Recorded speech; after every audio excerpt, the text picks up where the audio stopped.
The meeting of Atlantic County Board of Commissioners is called to order.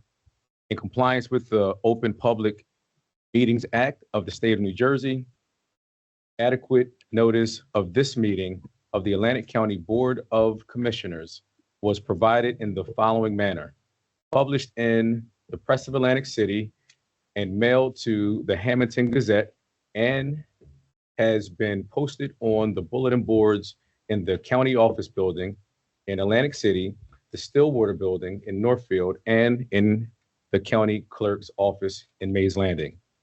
Open in prayer.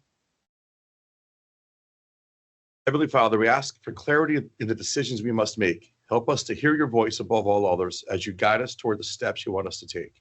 Open our hearts and minds to your wisdom and give us all courage as we follow your lead. Amen. Amen. Please join us in a flag salute.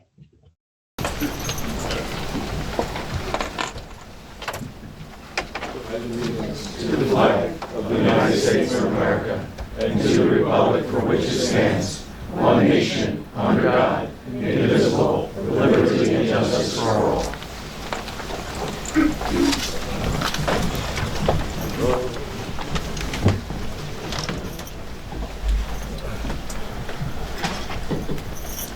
Roll call, please. Chairman Risley is attending virtually today due to recent surgery on his shoulder. And Commissioner Days is a few minutes behind. Bertino, Here. Burns, Here. Days, Here. Kern, Here. Parker, Present. Ruffio, Here. Schenker, Here. Risley. Here. Commissioners have had an opportunity to review the minutes from February 17, 2026. I will entertain a motion to adopt the February 17, 2026 minutes as presented. Move. Second. Roll call. Bertino, Yes. Burns. Yes. Days, Yes. Kern, Yes. Parker, Yes. Ruffio, Yes. Schenker, Yes. Risley. Yes. Board of Commissioners will continue to utilize the consent agenda format for sections of the agenda that the commissioners do not feel need additional discussion from the board and are not contested. This consent agenda format allows our meetings to run more efficiently and productively so that we can spend additional time during the meeting discussing other important issues that are not as routine. If any commissioner wishes for additional discussion on any resolution or would like a resolution to be pulled from the consent format to be individually addressed for any reason, please advise and we will do so. For the public, prior to the roll call on any resolution or group of resolutions, you will continue to have an opportunity to comment if you wish to do so. Any attendant in person who would like to speak regarding an agenda item or at public comment, please come to the podium, speak into the microphone, state your name and the town where you reside. You will be provided up to 3 minutes to speak. If you are attending virtually and would like to speak, please raise your hand during the agenda item or at public comment at the end. I will call upon your name and a request to unmute will be sent. Please state your name and the town you reside. You will be provided up to 3 minutes to speak.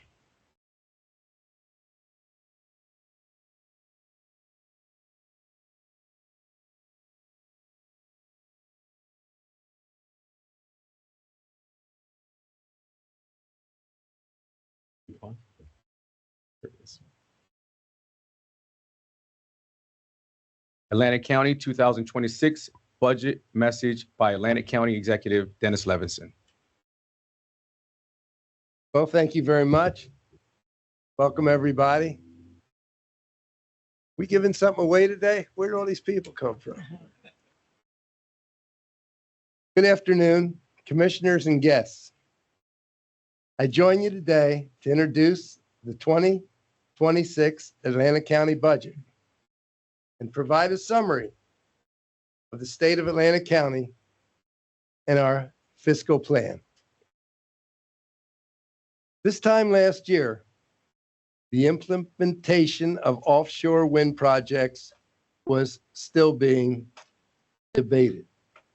12 months later, those projects planned off our Atlantic County coastline now appear to be dead in the water. You know, I'm noticing now, there's no pun there. It's dead in the water. But while we were successful in preventing offshore wind projects, we are once again facing the possibility of casino gaming in North Jersey after the approval of 3 casino licenses in New York City. This brings us to also contemplate the future of our own casino pilot legislation. The current bill sunsets in 2026. That's merely 10 months from now. We spent 8 years of the 10-year pilot fighting for what was rightfully owed our taxpayers. Despite 3 court rulings in our favor, the state continued to stall and delay, likely hoping we would get frustrated, run out of money, give up, or at my age, possibly I wouldn't be here. And would it be pursued? That would be questionable.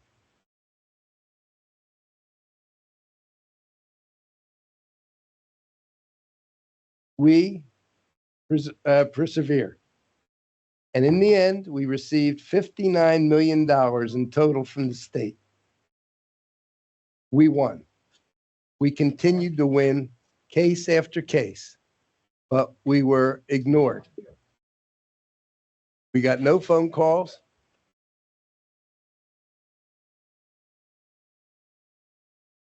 Nothing from the state of New Jersey.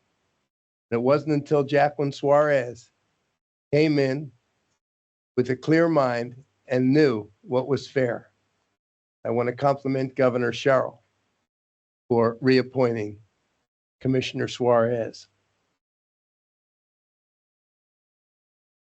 It's a credit to our team. The county commissioners stood strong against pressure from some of our own elected officials who encouraged this board to drop the lawsuit and move on. Enough's enough. You fought this for 8 years. Give up. Well, we didn't. It cost us a little more than $1 million, but we can all agree it was money well spent. Do the math. Those who are considering another casino pilot should be put on notice that we will continue to fight. The idea of one state elected official for a pilot in perpetuity is absurd. Why should anyone who represents this county propose another pilot that is unfair to our taxpayers?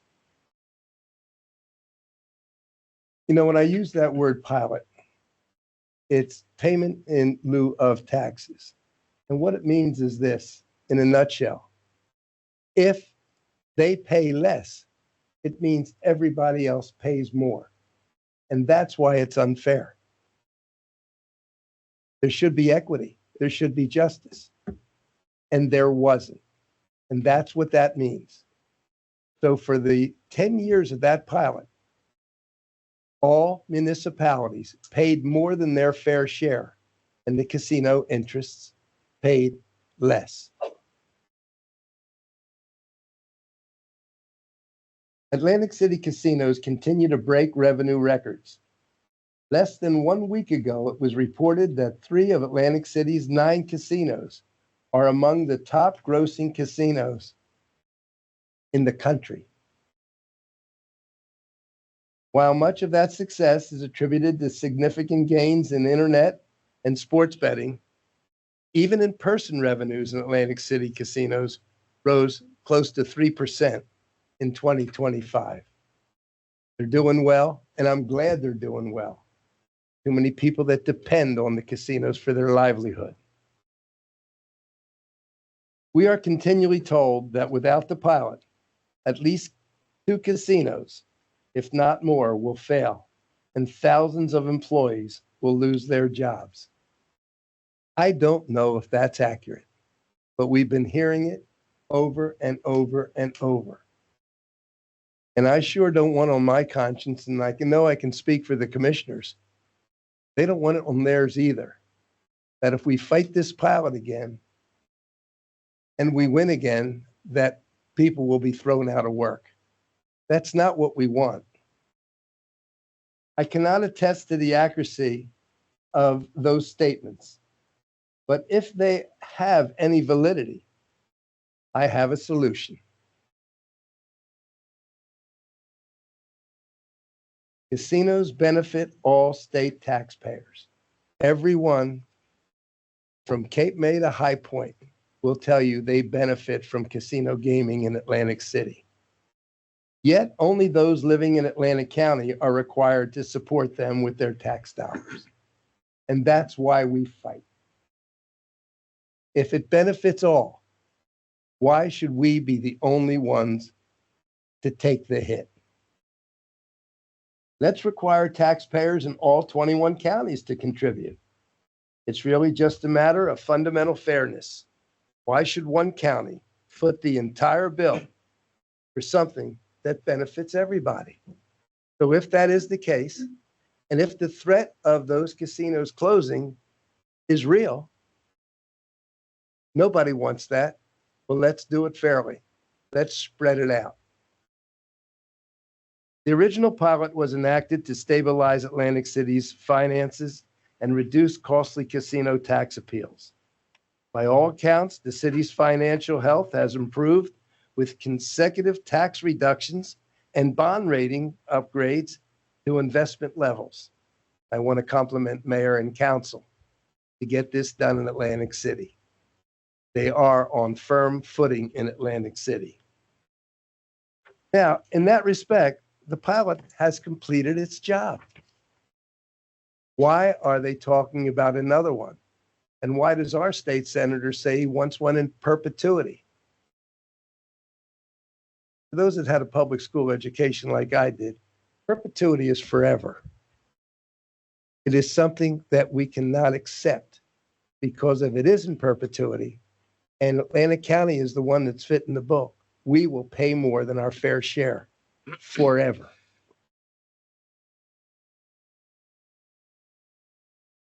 What is now needed, and what has been lacking all along, is a regulated property tax assessment program. If properties were accurately and consistently assessed, there would be no need for a pilot. Now consider, ladies and gentlemen, there's casinos all over this country, and that is all over this world. How come only in Atlantic City we can't figure out how to assess them? Now, we don't have to reinvent the wheel. Let's just find a place where it's been successful.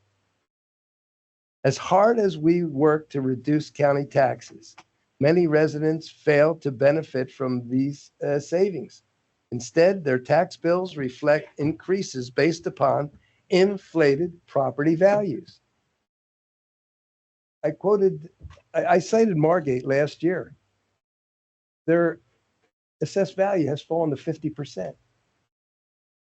which means a $500,000 home in Margate will be paying taxes as if they were worth $1 million.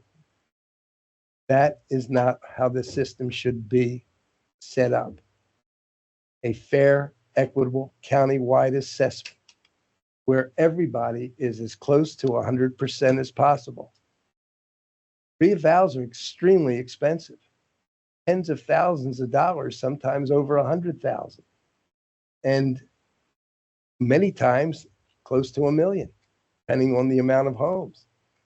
So if it was continually reassessed at true value, you wouldn't have that burden. We face other difficult decisions this year. One being what to do with our Atlanta County Justice Facility. Up until a few weeks ago, we had the option of joining the regional jail with Camden and Cumberland counties. That was to be built in Winslow Township, which many felt was an ideal site. Winslow Township, you go up the expressways around, I guess, exit 33, and we know it down here as Ancora. It was a place for people with special problems. Right now, there's criminally insane that are there. And the idea, and we're putting the largest juvenile facility in the state there. So the idea was, why not put a jail in that, on that property? Well, after some strong pushback, not from us, but from their own residents, Camden County has decided not to pursue that project. So as far as we're concerned, we will go this alone. If we agree to build a new county jail next to the current jail, we will need to complete construction prior to demolishing the current jail, which is only common sense. We can't knock the jail down and have 700 inmates, on a ball and chain waiting for us to build the other one. So we will have to demolish the present jail after we build the new one, if we build the new one. I will rely on the board's jail committee to perform its due diligence and assist us in developing a plan. I've assigned Special Projects Director Stephen O'Connor to that task. The commissioners are more than capable to figure out what we're going to do. How are we going to, and by the way, we're going to have a jail. And there are no votes in jails. There's no votes in repairing bridges. You lose votes when they collapse. But as far as politicians are concerned, it's not a winner, but a necessity. We're moving forward with plans to sell Meadowview at auction to the highest responsible bidder. We continue to lose money and have a difficult time attracting qualified staff. We have 100 empty beds over there now, and you're kind of in a catch-22. If we fill the beds, we don't have staff. And obviously, and by the way, it's a tough job they do things for our loved ones that, it's pretty tough for us to do. And it's tough. We kept it as long as we possibly could. And it's just to lose. And last year we lost millions of dollars and we no longer can carry it. When I first became the county executive, there were 23 county operated nursing homes. 23, there's 21 counties and some of them had 2. And today Meadowview is one of only 3. Bids are to start at $23.5 million, and any interested party must meet our criteria to protect the current residents and the staff.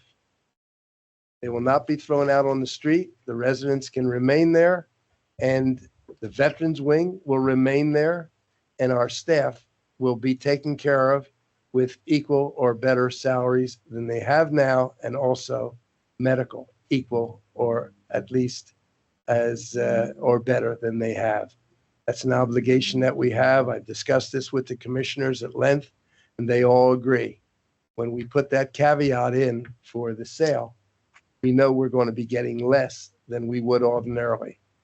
But we all agree that's the very least we can do for these employees, which you can use Angels of Mercy and we'll still know what they do. You tour any nursing home, you'll see what these individuals do on a day in, day out basis. And it's tough. And it's, I've gone through there and it takes a toll on them mentally. They wash, they clean, they hug, they kiss, and then they pull the sheet over them. It takes its toll. Last year we completed a feasibility study for fire EMS centralized dispatch. Ideally, it makes sense to have a single system that would include police and be accessible to all partners. But there is continued resistance. I'm singling out police because the police have not been cooperative through the years for a centralized dispatch system. It's kind of interesting why. A few years ago, I was called over to a chief's meeting in Absecon and at the firehouse, and they all wanted centralized dispatch. We put it together. In fact, we got subsidized and died. We can't dictate, the commissioners and I cannot dictate to the municipalities what they ought to be doing. It died on the vine. Now we got another grant this year to do a study. I would have preferred just giving the money to the homeless, the indigent, because we knew what the study was going to say. You should have a centralized system. But it said exactly what we wanted. We presented it over at Canale, and we'll see where we go. We were unsuccessful several years ago, and now we are the only county without some form of centralized dispatch. And you can say, why not?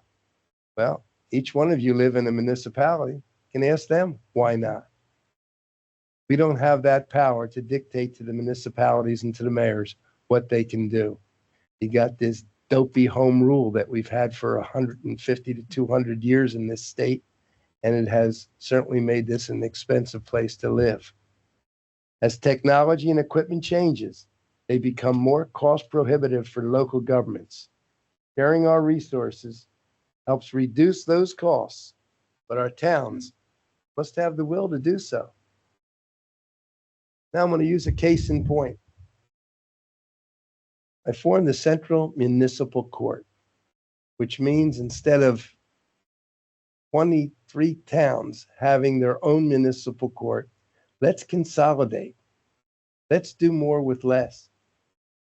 Let's have less administrative staff. Let's have less prosecutors. Let's have less judges. Let's have less of everything so the taxpayers can have more. Well,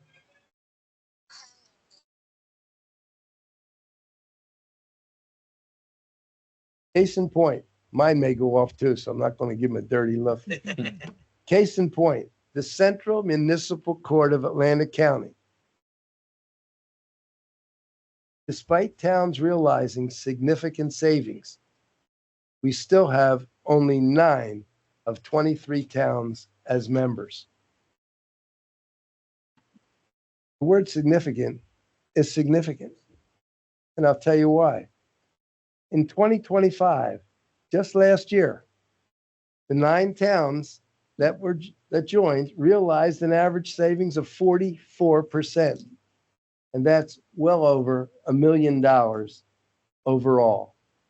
Since its inception in 2022, the court has saved participating towns, their taxpayers, over $5.5 million.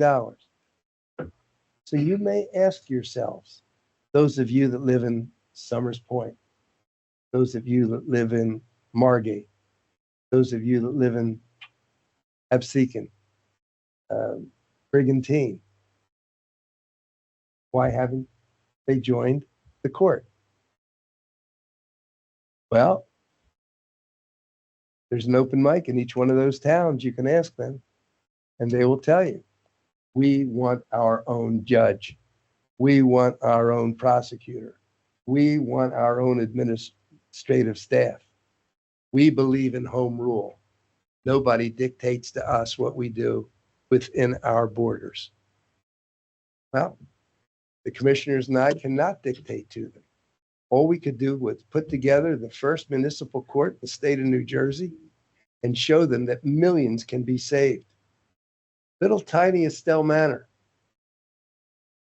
not tiny in area, the tiny in population, has saved 78%. 400,000 or 500,000 is saved in Egg Harbor Township. And they complain about taxes. Join the municipal court.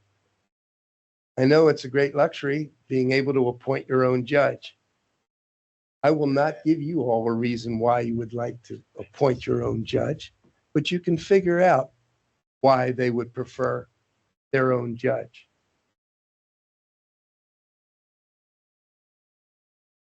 And you ought to be ashamed of yourselves if you're thinking that they could compromise someone that wears a black robe. That certainly couldn't be the reason, could it? Or have a prosecutor that's a friend? That certainly wouldn't be the reason. So I most certainly would not say that.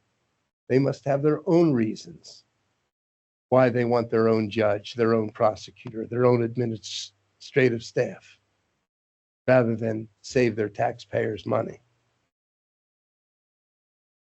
I'm going to repeat this. Since we started this, say $5.5 million for those towns, and only 9 of the 23 are in.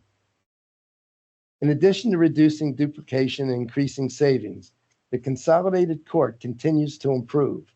The first court of its kind has the additional distinction of being the first to incorporate AI technology. An assisted phone system can answer inquiries or direct callers to appropriate resources 24/7.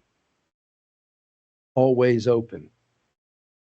We have also implemented the use of an AI chat assistant on the court webpage, and most court procedures are conducted virtually. So if they use an excuse to you, why isn't our town in? Well, we don't want to go all the way to Mays Landing. Well, they don't have to. But put kiosks in, can do it all virtually, which they do anyway in many cases. But they have their reasons. And we believe that they're wrong. But they may give you a reason why it's not for them. Well, we've heard that many times. We've taken it on the road with the judges and try to explain to each municipality that are not in, why don't you come on in? Well, we'll think about it. Well, they think about it, or they put it in committee, where any good idea dies. And that's the unfortunate part about the system itself that we have in the state of New Jersey of home rule. Follow me. There's 611 school districts, each with a superintendent, each with a board, each with a solicitor. There's 565 municipalities. We have more here in this little tiny state of New Jersey than they do in Maryland and Delaware put together. Now, how come? Because it's home rule. And they, little fiefdoms.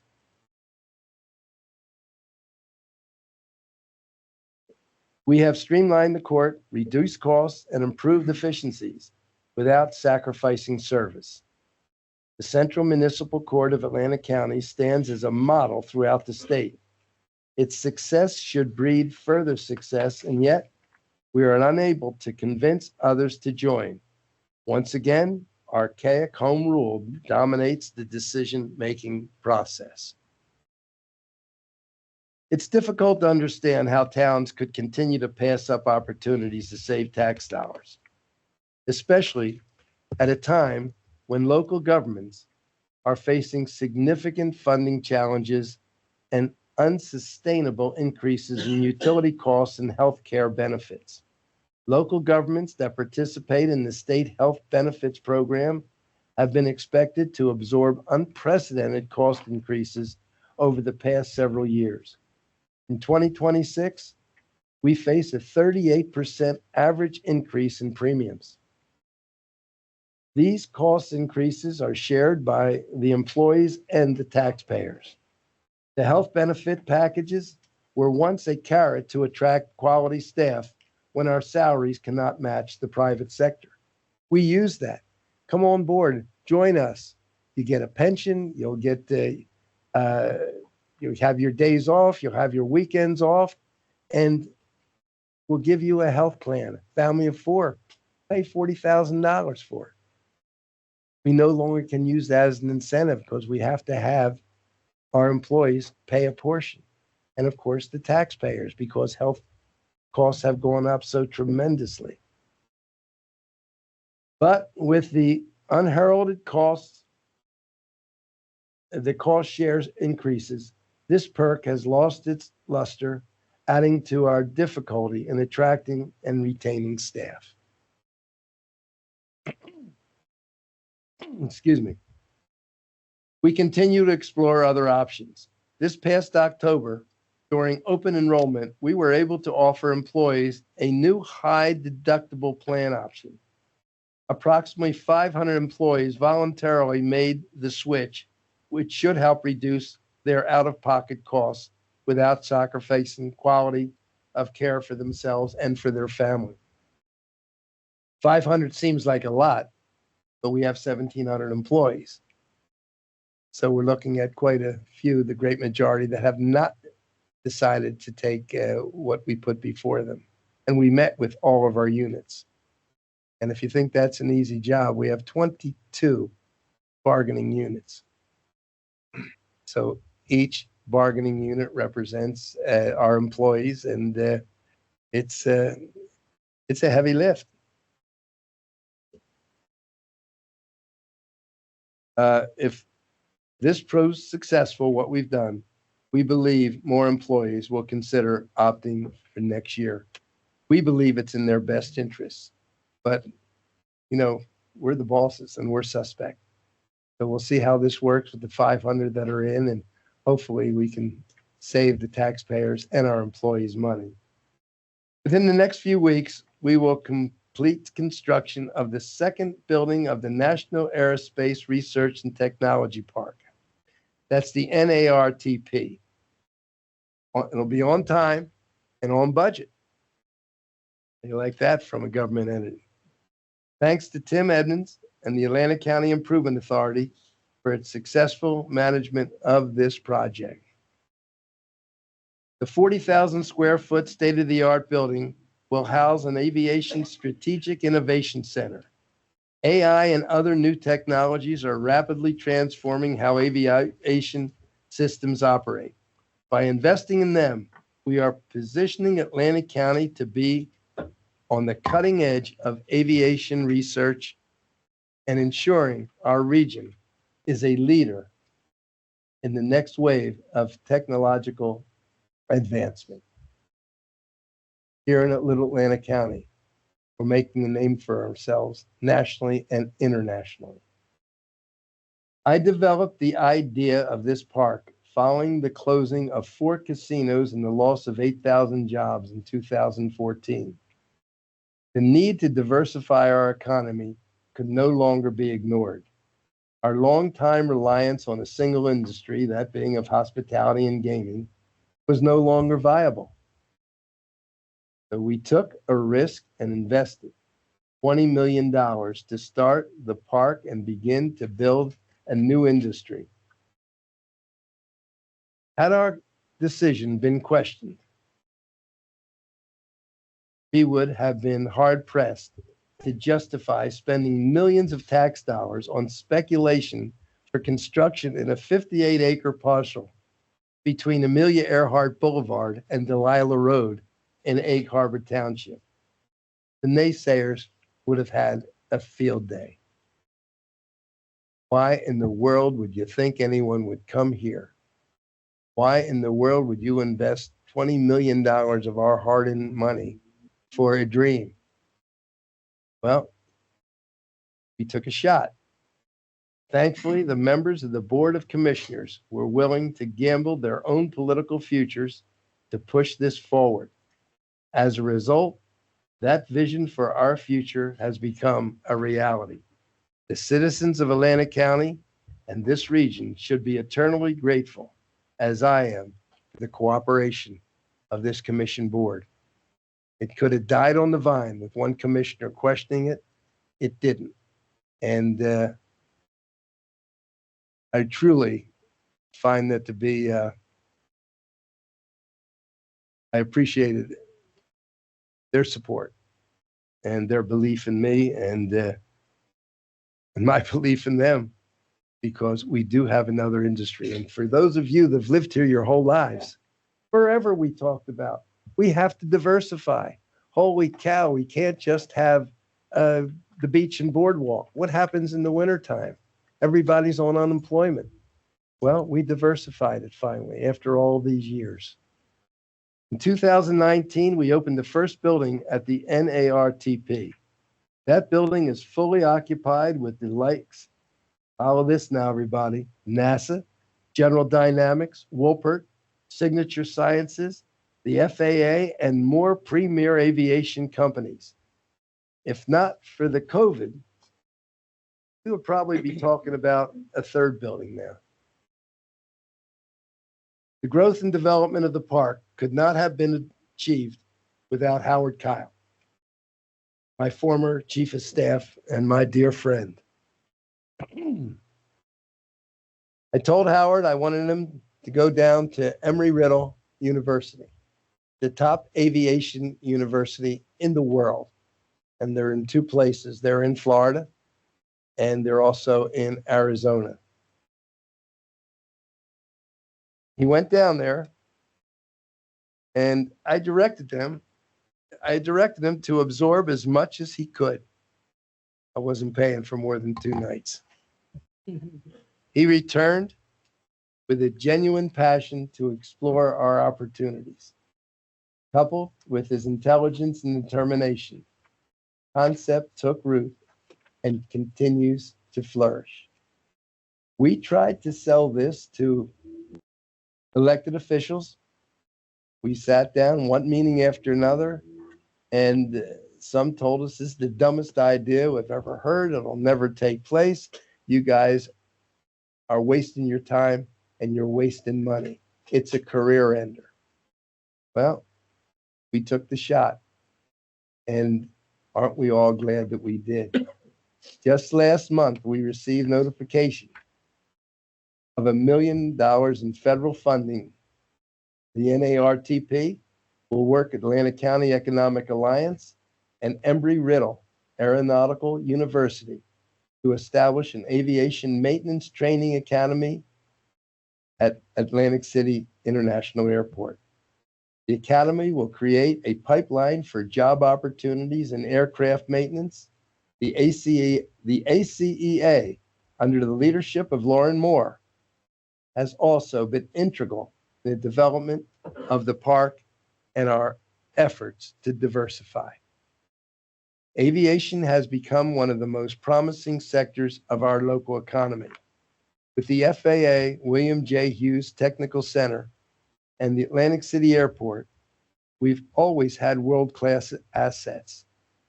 Through a shared vision with strong partnerships, we've built an ecosystem around their assets.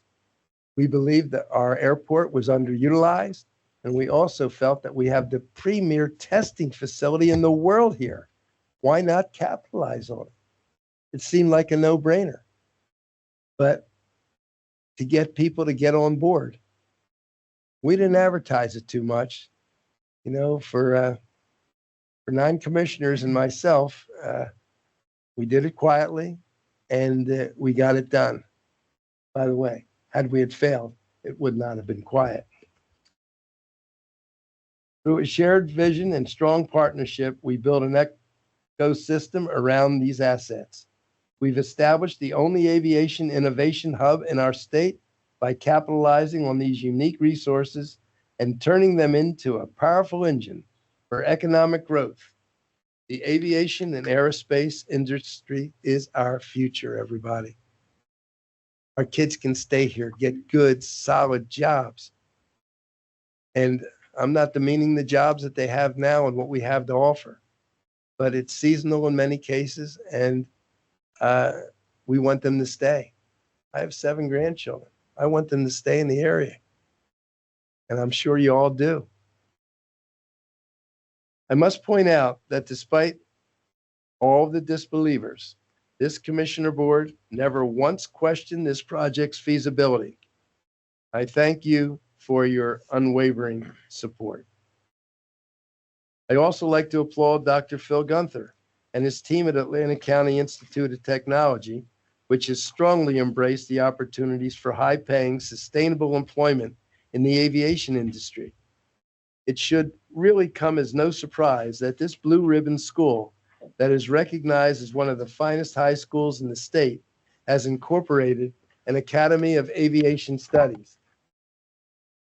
The ACIT is no longer limited to cosmetology and automotive repair. We used to call that VOTEC in the old days. Well, we expanded it. And we have a school right now that has a 99% graduation rate. And the unfortunate part about, we have to turn away between 400 and 500 kids a year because of we're overcrowded.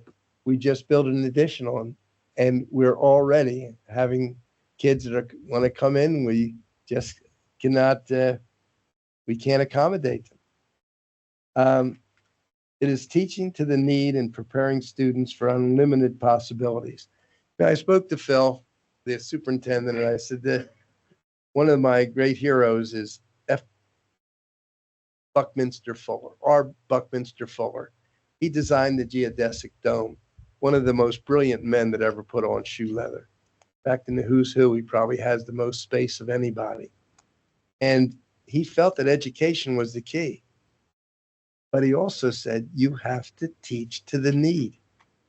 And that's where the success is of our high school. Our high school now is teaching to the need. And yeah, we're putting out terrific cooks and chefs, and we're putting out small engines, electrical, carpenters, but there's a need there. Got to get a plumber. So we've expanded it and expanded it to the point where, once again, we're going to have to come to the freeholders and decide whether we want to put another expansion on. When discussing our future, we must also address the status of the ACUA landfill. A plan for the expansion of the existing ACUA landfill will extend the operation of landfill to 2040. This board must now decide with a vote today whether or not to proceed. Some of our commissioners attended a hastily prepared press conference last year when the suggestion was made to sell and privatize the ACUA, despite having the lowest fees in the state and perhaps one of the finest reputations among public organizations.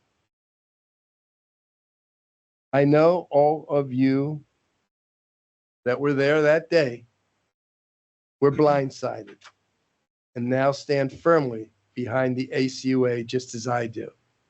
I know how upsetting it was to the 350 employees and also to their families when they heard right before Thanksgiving that our state senator wanted to sell and privatize the ACUA without an alternative. And the people standing behind them, 5 commissioners behind me, take my word for it. They had no idea that this was happening. They were totally and completely blindsided.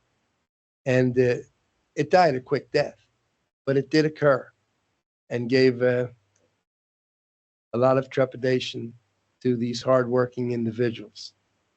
Just think of this ice storm, you hanging off the back of a trash truck in 10-degree weather. Well, got done, didn't it? Continually got done. Our roads department under Greg Bookins, same thing. 375 miles of county roads, 24/7 they worked. These are the individuals, the unsung heroes. We could not survive without them. Stop and think about it. We have a landfill that's clean. We have a landfill that we can expand. And yeah, there are people that complain because it smells. Flash. It's a dump. They smell. And we've done everything we can to hold down the smell and to make people's lives comfortable. And if it's so bad, How come Egg Harbor Township okayed 640 homes with Horton is building it closer to the landfill than they are at this present time? So it's the loudmouths that you hear, people that want to make trouble that you hear. I repeat that. 600 homes are going in on West Goat Road.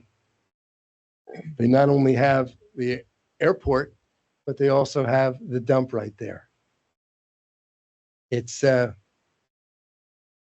few individuals. And by the way, why this was so trying, what happened that day when our commissioners were blindsided, is there is a lawsuit against us. And it doesn't help when we have an elected official that shoots his mouth off and decides without knowing, by the way, what are you going to do with tons and tons of garbage? Put it on a float again like we did years ago? Those of you are old enough to know with that garbage scow that went all around the world trying to find a place to dump it.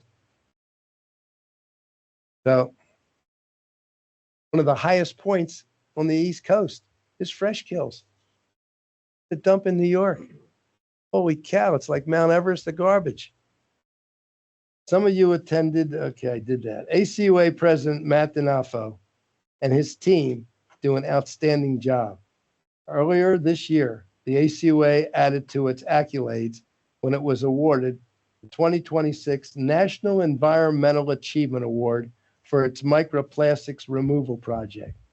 The first of its kind, this is the first of its kind system that captures microplastics from treated wastewater before it's discharged into the ocean.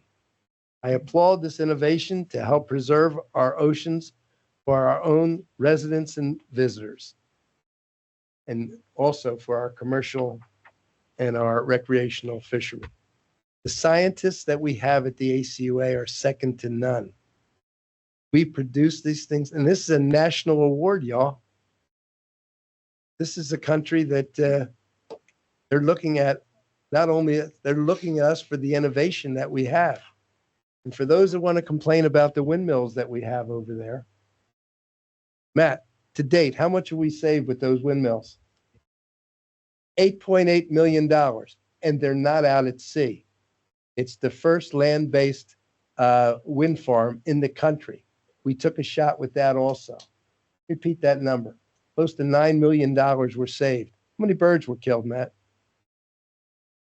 Less than 5 birds. So don't listen to all that crap you hear from the naysayers. Atlantic County remains financially secure. Here's the good part, y'all. We continue to retain our top-tier credit ratings in addition to 26 consecutive years with a perfect audit. We are the only place that can say this. When I became county executive, I changed the auditors every 3 years. They didn't check their own work. Y'all remember when we checked our own papers in school, don't you? We always seemed to do a little better than if we exchanged papers or they were sent up front. I change auditors every 3 years. They're checked by somebody else. And for 26 years, they've been perfect. I don't know of any other county in the state, or maybe even the country, that can make that claim. As we look ahead, our 2026 spending plan will include increases in salaries and wages, driven by a need to incorporate competitive pay, and also our contractual agreements with 23 bargaining units. I thought there was 22. I just got another one added here. Meadowview and the Justice Facility each saw increases of $1 million. An additional $1 million was required to meet contractual obligations for the operation of Harbor Field's Youth Detention Facility. To help offset these increases, many vacancies will remain frozen. Contributions will also increase by $775,000 for pension and benefits and nearly $400,000 for Social Security.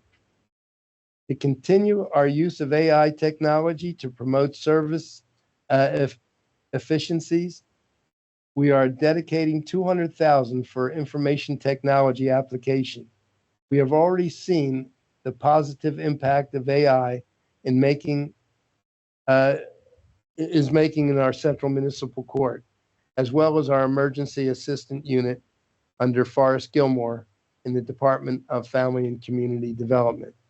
These innovative tools do not replace employees, but help supplement their efforts to provide timely and efficient customer service and expand accessibility beyond traditional office hours.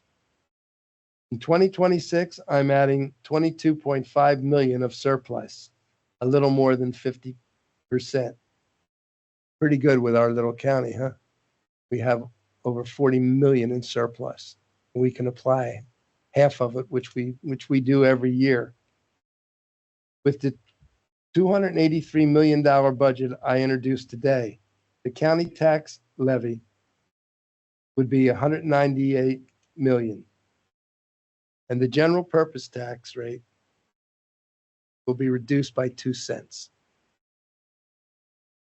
In the 26 years I have served as county executive, this will be the 18th time we've lowered the tax rate. Again, I know of very few counties that could match our record, and even less that could do so, being the second poorest county in their state. We're not rolling in cash, everybody. We're efficient, and we make sure the taxpayers come first. And the commissioners and I, we sit down with this budget page by page, line by line, dollar by dollar to put this together. And then we repeat, you're going to see a 2-cent increase. Public health and library taxes will remain flat. Final numbers will be determined after the municipal values are submitted to the Atlanta County Board of Taxation.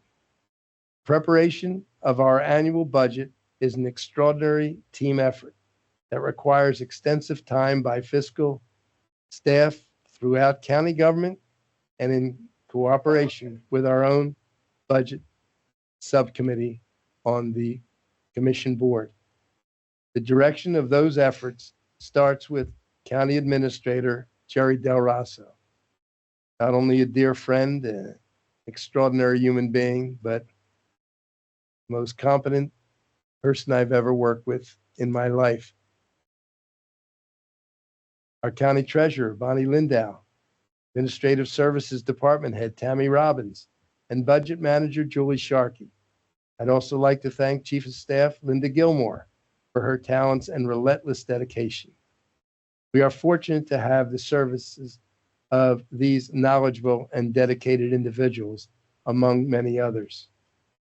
You notice it's mostly women. I learned that at home. 2026 will be another busy year.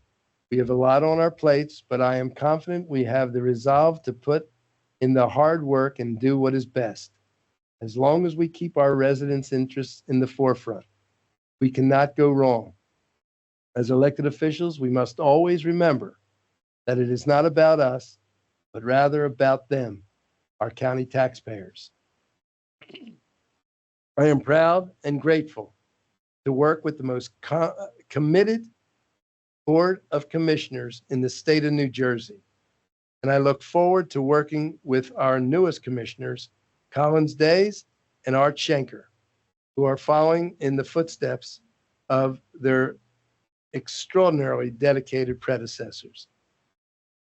A dear friend, late Ernest Corsi, and another dear friend, Amy Gatto, who just decided she wanted to take a little time off.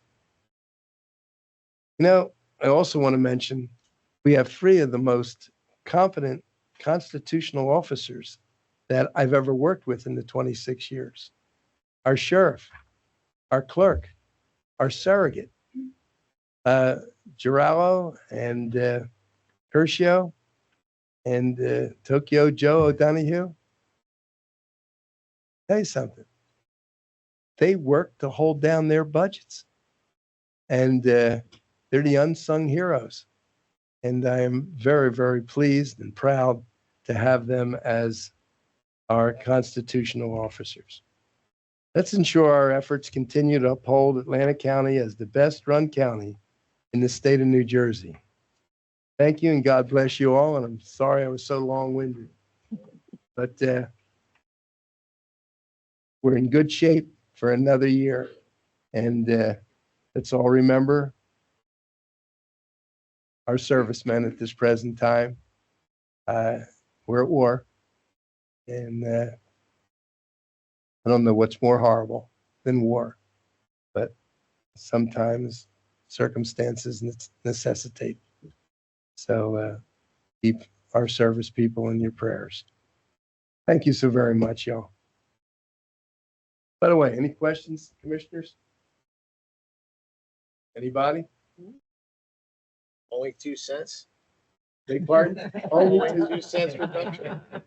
No, I had to fight like hell with these commissioners. They all had their pet projects, but we still got it down to where it was. Yes, a 2 cent decrease, and that's the big news, y'all. And thank you all once again. Thank you.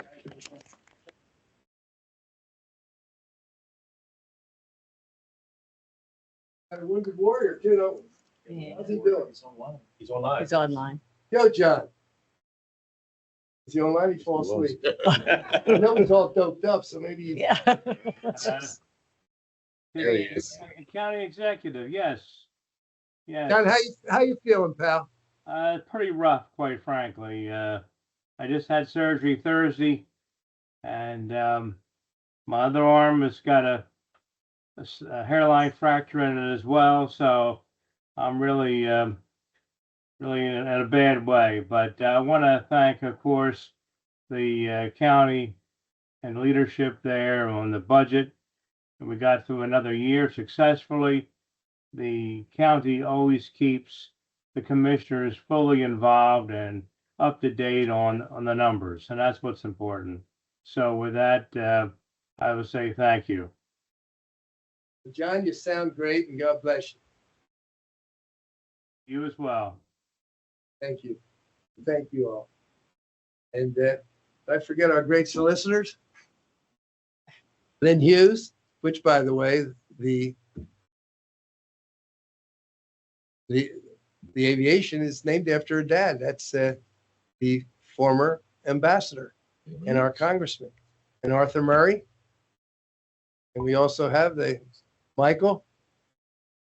I didn't put you to sleep, did I? The head of public safety, Michael, was out every single night, all the time, and those ice storms.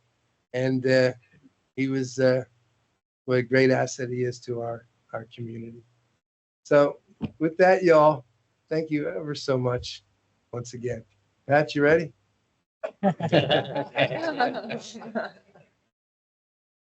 Secret to my success right here. Of course. Yes. This is their meeting, not mine. Okay. My name is Rosemary Leeds. I live in Upseekin, and 3 minutes. Okay. I live in Upseekin, and we border the community that it's giving our community. I'll represent the community of Bel Air Lakes, my husband, of ongoing community health problems. The hydrogen sulfide seeps into our homes and wakes you up at night with nausea. When I get that, I get migraines. I'm throwing up on the way to the bathroom. This has been going on. We moved there in 2019. It is not pleasant. I welcome anyone to come to our home where we cannot have Thanksgiving dinner because it seeps into our friends' cars. It's not nice. Okay. Also, flocks of seagulls have a murmuration around the community into Upseekin and into Pleasantville, who border on the other side. It is not nice. Our friend, you come out of ShopRite to Upseekin, you can smell it coming out of the supermarket at days. They also sit on our roofs, and it looks like a cake frosting. They drop chicken bones all over your yard. They poop in the pond behind us, which pollutes it. They're pooping and we have wildlife. So if you don't care about us, you can care about the wildlife. We have river otters. We have a variety of birds that come through, including the egrets, the blue herons, who feed off of that. And by the amount of seagulls are pooping in there, they're polluting their food source. More low-flying planes are going through on the southeast way over the ACUA, and there have been gulls crashing historically into the engines. If the more planes are flying closely, which they shouldn't be even flying that low over our community, they will be now the gulls will be crashing into the engines, which is not safe. In 2023, I contacted several top U.S. mitigation companies work on reducing the airborne pollution. Each person I spoke to had contacted the ACUA and Mr. Dovey in particular, who was the previous director, and he said, we're not interested in mitigation. I am Rosemary Leeds. I have an advanced degree from Drexel University, Information Systems and Sciences. I work closely with research and statistics and know how they work and don't work. We are this is a county utility authority. And the county government is crucial in the community health. It acts as a safety net for the community. It's a shame that a community agency as large as ACUA isn't protecting the community residents. I ended there. Thank you. Any further public comments? We are not in the public comment portion of this meeting. We're just hearing the budget address. There will be time for a public hearing coming up soon. Excuse me, sir. Excuse me. Thank you. We're not in a public comment just yet. We'll be in public comment soon. Okay? Let me just say, if I may, Commissioner, we don't live in a perfect world. We're a throwaway society. It's unfortunate. There are undesirable places to live near. It is undesirable to live near a landfill. It is undesirable to live near an airport. The FAA is responsible, and the state of New Jersey, they have come down here many times and given us a clean bill of health. There are going to be problems. We bury at night to make sure that the bird population is held to a minimum, which is extremely expensive, but it is a necessity. The unfortunate part about it, what is your alternative? The alternative, of course, is to stop with the throwaway society. I was raised in Ventnor.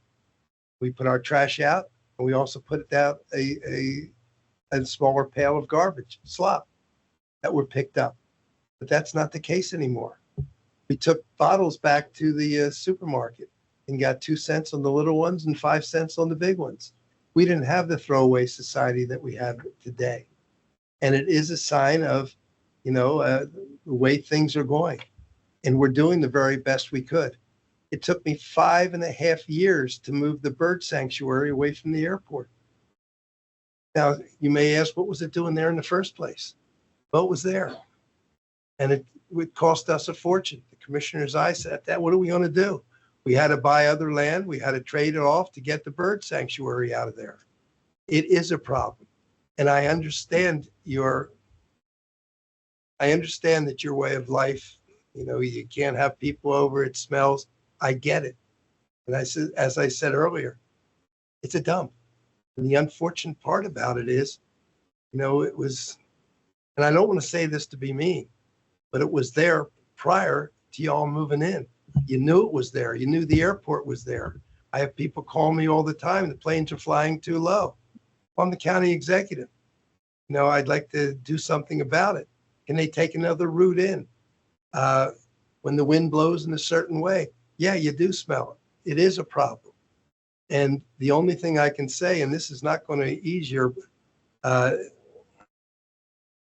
it's a dump, and dumps smell. And we're doing everything in our power to make sure that we hold it down the very, very best we can.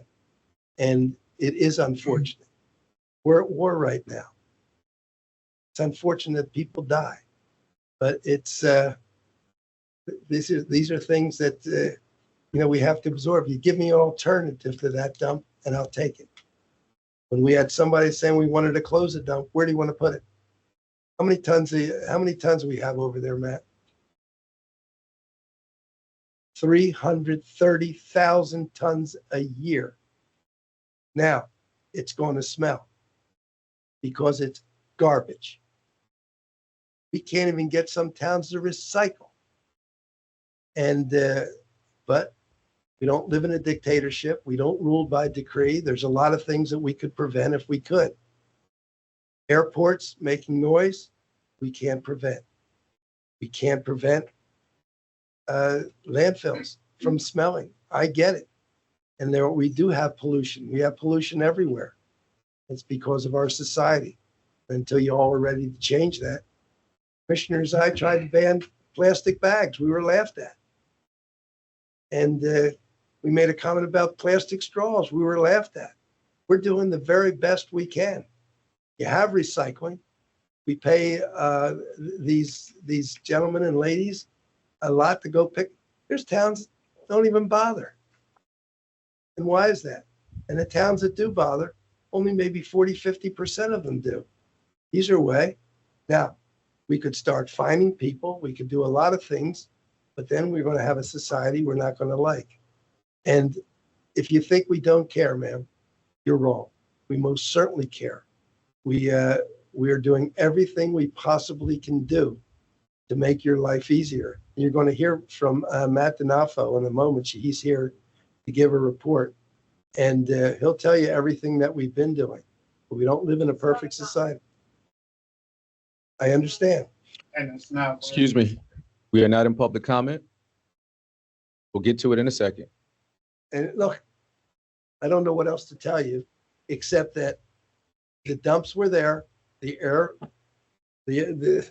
airfields were there, and y'all knew it when you moved in. And I don't want to sit there. No, we did. You didn't know that the dump was there? No.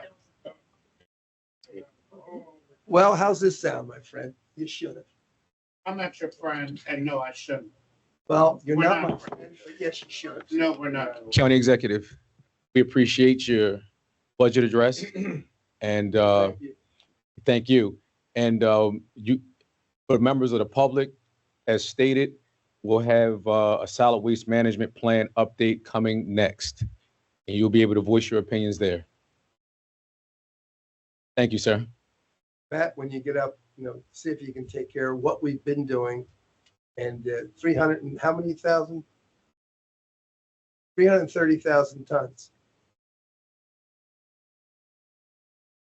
And you have a solution for it. We'll all be willing to listen. You have a committed commissioner board that will listen also. And I'm sorry, I refer to you as my friend. You're not my enemy. So you're not an acquaintance. That was a slip of my tongue. Oh, there's no need to. Well, I don't want to thank you. You're fine. You as a friend. We can. My face, please, show a little closer. All in my space. You need to be back. It's your turn to speak. Oh, I don't have a problem with that. Okay, sir. He had no business getting in In my order of way. business All right, we're going to move this meeting forward. In my space. My personal space. Up next, we'll have the solid waste management plan update by Matt D'Onofrio, president of the ACUA.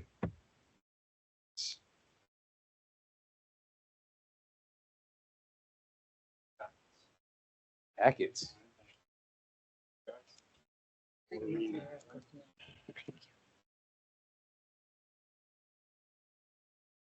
All right. And the presentation online too, so anybody that's online can also see that as well. County Commissioner Board, I just want to thank for the opportunity to kind of move this forward. We start with just the next slide, which was just a little bit of background on kind of why we're here, how we got here, and it really starts in 1975. The Solid Waste Management Act of 1975 was put in place in New Jersey to make sure that all the defunct municipal landfills, that there was 46 of them in Atlantic County, were closed, and that the county took the lead in every single county in the state of their solid waste. So back to 1975. But fast forward to how the ACUA kind of got involved. That was 1988. All right, so I won't give you the full. Rick was always very good at giving that history, but I just want to let you know that that's where it starts. It starts from legislation.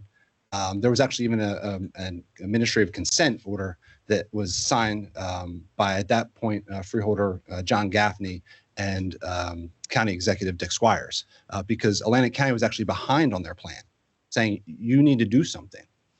So fast forward to 1988, the county commissioners had already created the ACUA. They had changed the sewage company to the ACUA in 1981. In 1988 is when they passed the ordinance that said the ACUA is going to be in charge of the solid waste plan in Atlantic County. From that time forward, the ACUA has handled all the trash and recycling for the county for the last 40 years. As far as the landfill went through a whole siting process, and it wasn't until 1992 that we actually got our landfill open. So 1992 is when our landfill opened at the Delilah site. I actually just read through a SWAC meeting from October 3rd, 1988 about them siting. They had 11 sites, and our site was the highest priority one there because there was nothing around. It was zoned industrial. There were no houses. The airport was there. There was a reason they put it here. It wasn't until years after that Absecon and EHT changed the zoning to residential. That's how these houses got here. Our landfill opened in 1992, and it was in the process of, again, making sure all the landfills in the county, the 46 online landfills, think of Price's Pit, Pinelands Park, Emmel's Septic in Galloway. There's several landfills. There's one in Buena Vista that the residents still can't drink their drinking water. It's still contaminated, and there's no public water there. They actually have to give them filters. These are the landfills that we forget about. Those are the ones that closed, and this was the facility that was put in place to protect the environment.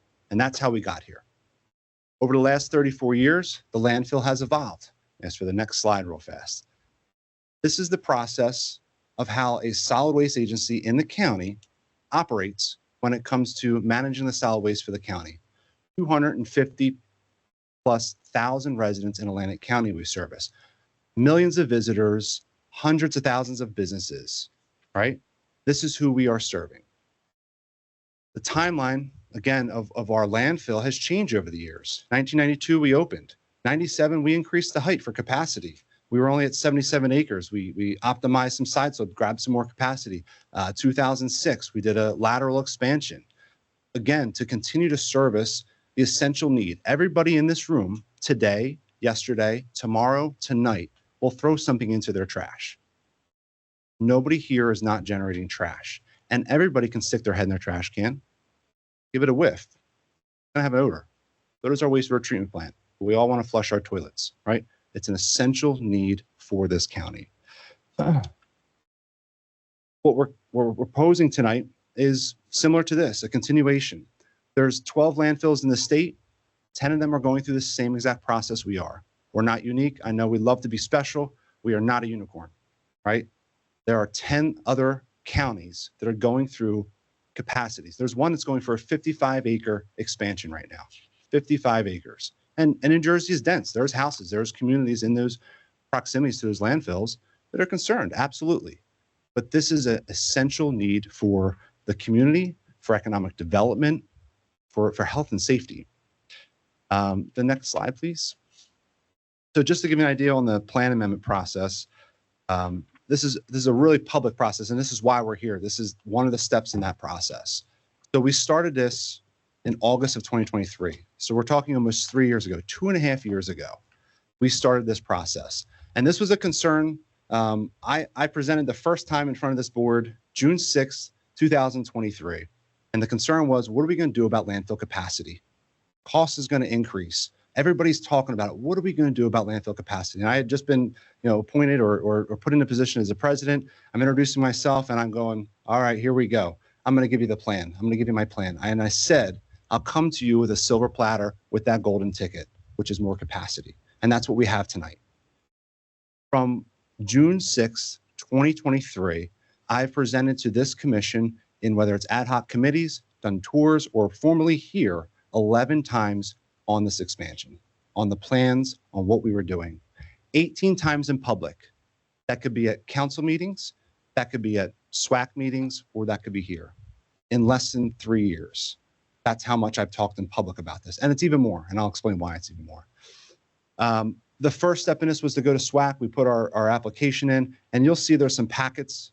There's some other information. So there's a presentation in here, but there's also a whole detail of all the public stuff and the notifications that we've had to do in this. This isn't done in secret. It won't continue to be done in secret. There's 16 resolutions there.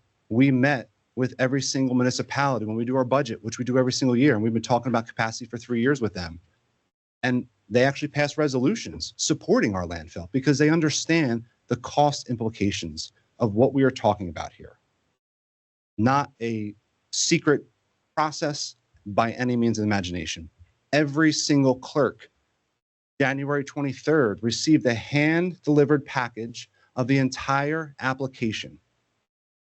Sat in the clerk's office with the notification that was required by the NJDEP and our solid waste plan. December 9th, we had our presentation at the SWAC meeting. That was the first public hearing. Second meeting was January 12th, and that's where SWAC voted, passed a resolution to support it and take it to the commissioner level. And then we had our meeting at the commissioners meeting on the 17th, which was the first introduction. And now we're here at the second step of the county commissioners, which is March 3rd. I cannot stress how important this timeline is. 3 years we started this. August 2023, I presented June 6th. We had an RFP out August 23rd. The DEP is going to take 18 to 2 years to approve this. We're not doing anything special. We're not asking for anything that's going to raise red flags. That is the process. And we really have a tight time crunch because we all know how the bureaucracies work when it comes with when you send something over to the DEP or any of the regulatory authorities. So I cannot stress that that timeline is critical. So that's our next step if this board decides that they want to move this forward. Next slide, please. So 3 things I want you to think about as we're talking about this. Affordability, and I think that the county executive and the commissioner board and county administration has done an incredible job. And I think that the presentation talks a lot about affordability, right? What every municipality is dealing with right now, what every resident is dealing with, electric, gas costs, grocery costs. This is a decision on affordability that this commission actually has a say in, that can actually make a difference for every single constituent and ratepayer. Transparency and environmental impact, and I'll go through each one of these real quick in detail. Next slide, please. So we talk about affordability. 15 years is what we're looking at. So we're looking at it expanding for 11 years. That'll get us to 2040. The cost for the construction of this, half of what we paid in the past. Our last expansion, our last phase that we did, $18 million. Got us 3.5 years. $25 million is going to get us 11 years. Do that math. It's less than half of that cost. So when we talk about the lowest tip fees in the state, talk about affordability, and you talk about the municipalities and what one of their biggest items is. A lot of you are sitting there as county commissioners, but also sat on the local level as a municipal official and know what those costs are, know what those pressures are. We're talking about 15 years of stable rates at practically flat. We've gone 2% this year for trash. We're still one of the lowest in the entire state. We double handle our trash. This not happening burdens. So there's a $25 million mix in here twice. There's $25 million for capital to build this portion. But the services and the additional cost to say transport the waste out to another facility, we're talking at least $25 million a year that's burdened for each municipality. It's a significant cost. This is affordability. This is one of the biggest topics right now. The next slide is talking about the environmental impact. And I know we'll hear from residents that are concerned about odor, right? And I there's never enough that you can do. And really the expectation should not be zero, but I'll show you where we've been and where we are now when it comes to odor and complaints. But when you look at what we've done as far as an environmental impact and the surrounding area, I talked about the 46 landfills. I talked about the groundwater contamination that they provided in the 70s and 80s, but the facilities and the things that we've done. So put 2 things in perspective, 2 really obvious things that we've done. We've taken almost 100 trucks off the road that were diesel. You see the big black smoke that comes around. And we replaced those with renewable natural gas, compressed natural gas first. A third of the emissions. You drive behind our trucks, they're quieter and you don't see black smoke. That's because the emissions are less. The second thing, the renewable natural gas project, what we just cut the ribbon on October. First project for a public landfill to do this. We're doing this voluntarily. We took the equivalent, we've reduced our emissions at our flare by 95%. What does that mean? 90,000 cars, the equivalent of taking 90,000 cars off the road. That is what that impact is. So when you stack our facility up to any other county facility in the entire state, and you look at our stressors and what we're doing as far as air emissions and the impact, you're not going to find another one that's going to be able to hold a light to it. Not a single one. 90,000 vehicles is the equivalent of what we just reduced our emissions for in October. Voluntarily. The county executive brings up the microplastics project. It's wastewater, but again, the first in the nation to do that. This is what our organization has prided itself on. Not being bad neighbors, but being integral in the community. Affordability, environmental impact. What's the second one? Transparency. Next slide, please. Transparency. Look at your packet. That's not the first packet that you've gotten. Not the first presentation I've done. I've put a lot of people to sleep to talk about landfill and trash. We are here. We have been here. We have meetings with every single municipality. We go through 26 meetings every single year. And everybody goes, well, there's 23 municipalities, 26. There's MUAs as well. We also meet with the county. We also meet with you. Some of those are in front of commission. So EHT is in front of the committee. Balsam's in front of the committee. Hamilton is in front of the committee. We do those in public. This is what our organization has been. Transparent. Affordability, environmental impact, transparency. Those are the things that we're talking about today. Next slide, please. So the project details are pretty straightforward. We're not doing anything special. We're not doing anything that any other landfill isn't looking at or already doing or in the process of doing or actually already approved to do. And we did that on purpose. We know there's a short timeline. So the first slide in this is just kind of a detail of what our plans are. So we're looking at two small options. Again, there's another landfill in the state that's looking at a 55-acre increase. We're looking at 5.74 acres, right? We're just optimizing. And if you see the highlighted area, that little corner, small little spot, but again, we're smart in what we do. The second part of that is a MSE wall that comes around, which has gone from the one end all the way around already, which has gained our capacity. One interesting part about the MSE wall, which is just a stabilized earth wall. It's made of dirt, geosynthetics, but allows you to gain capacity on the side. We're the first landfill in the state. There was a big issue with millings. Everybody knows they've been down the Dowdy Road and seen the mountain of millings at A.E. Stone. It was there. We've noticed that mountain has come down. It's because we did 3 years of research sending samples out to Wisconsin for testing to make sure it was compatible with using at our MSE wall. Instead of using virgin soil, we saved millions of dollars in construction and we solved the problem locally. First one in the state to do that, to get that approved. Again, let's think innovative. Let's how do we solve the problem and make it a lot more efficient? So two things: 5.74 acres in that gap area, and you'll see a better picture of that on the next slide. But that's coming with an MSE wall, small little area. It's next to the parkway.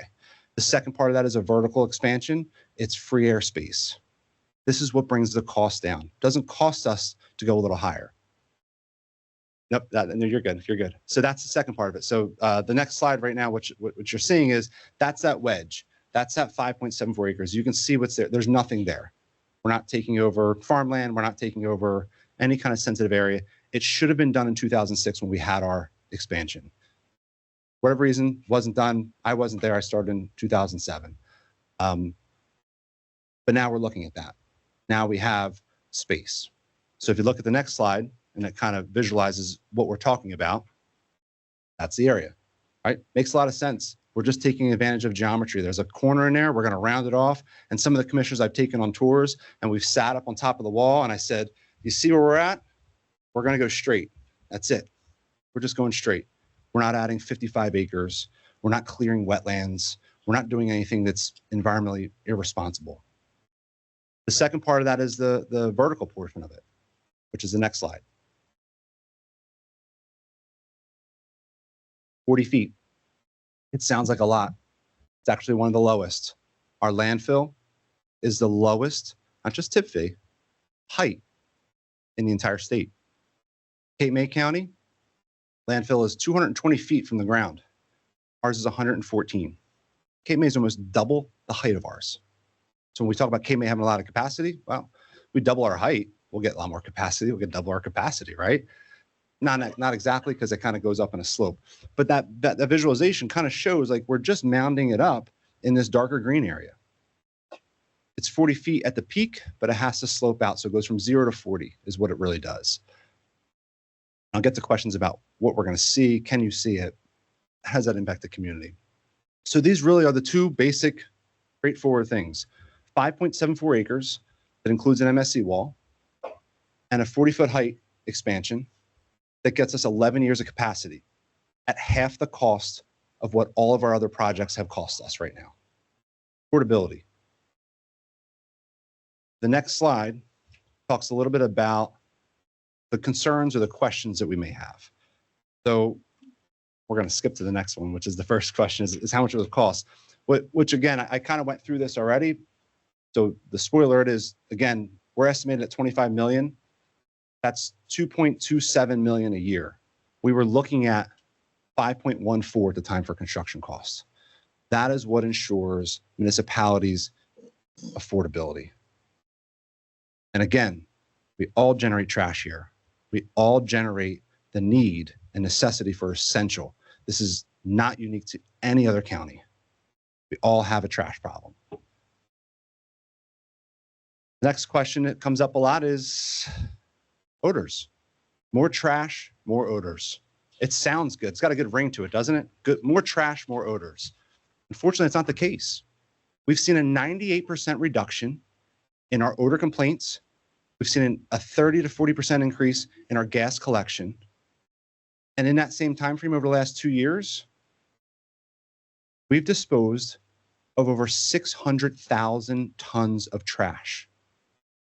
600,000 tons of trash, and we've seen odor complaints from a peak in 2023, this past December, go down 95%.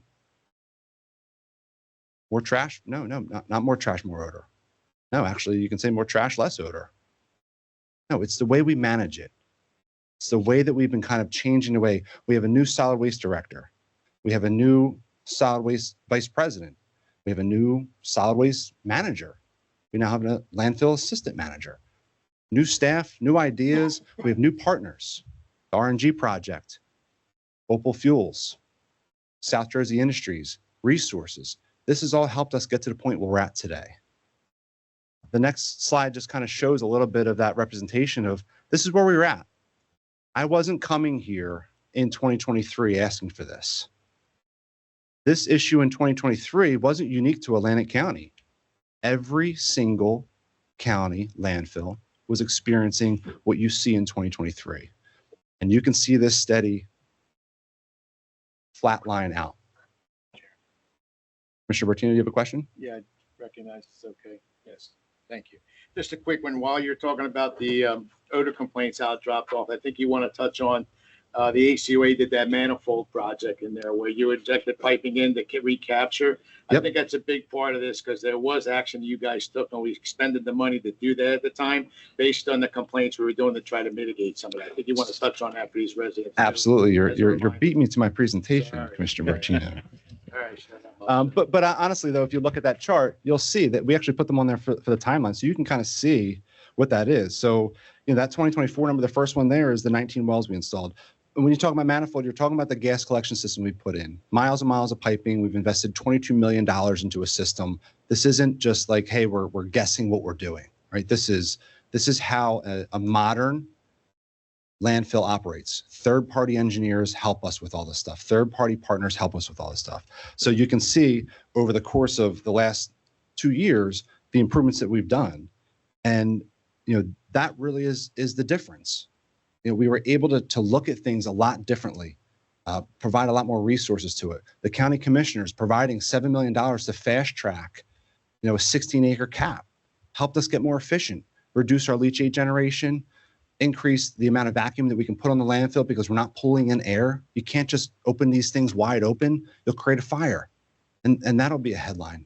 You don't want a headline that says the landfill's on fire. I promise you that, because that'll be a headline that lasts for several years because you can't put landfill fires out. That's the balance. It's not this simple, idea that, hey, we're trying to hurt the community. This is a 102-acre site, right, with 30 years of trash in it. But yes, every single one of those things, every year we're doing a lot of the stuff and keeping up with it. Temporary capping, permanent capping, gas wells, sumps that we've put in. All this infrastructure is going in on a weekly, monthly, yearly basis. We're not just waiting for things to happen. So that timeline, thank you, Commissioner Bertina, for kind of pointing that out. But those are the improvements that we've done. The next slide talks a little bit about how high will the landfill be, right? Are you going to see this thing from Galloway? Are you going to see it from Hamilton? Brigantine? No, you're not. We're going up 40 feet. You can see it in a few spots in the county, but a third-party engineer to a line of sight. There's no new spot that you're going to see this landfill if we put 40 feet on it or not. Nowhere. See it on the Parkway. We're 75 feet to 100 feet from the white line on the Parkway. You're going to continue to see it there. Actually, the MSC wall makes it a little bit nicer because it's a green wall instead of a black tarp DSC. Mill Road, just before the reservoir, you see it there. You're going to continue to see it there. There's no new spots that you're going to see this site because we're on a 365-acre plot that was, remember, sited because there was nothing around. We're bound by wetlands. We're bound by the Parkway. Addition to the height is the next slide. How do we stack up against other? Are we doing something special? No, we're the landfill to the left. Right now, we're 115 feet from the ground surface. The one all the way to the right is Cape May, sister agency, very comparable topography, 220 feet.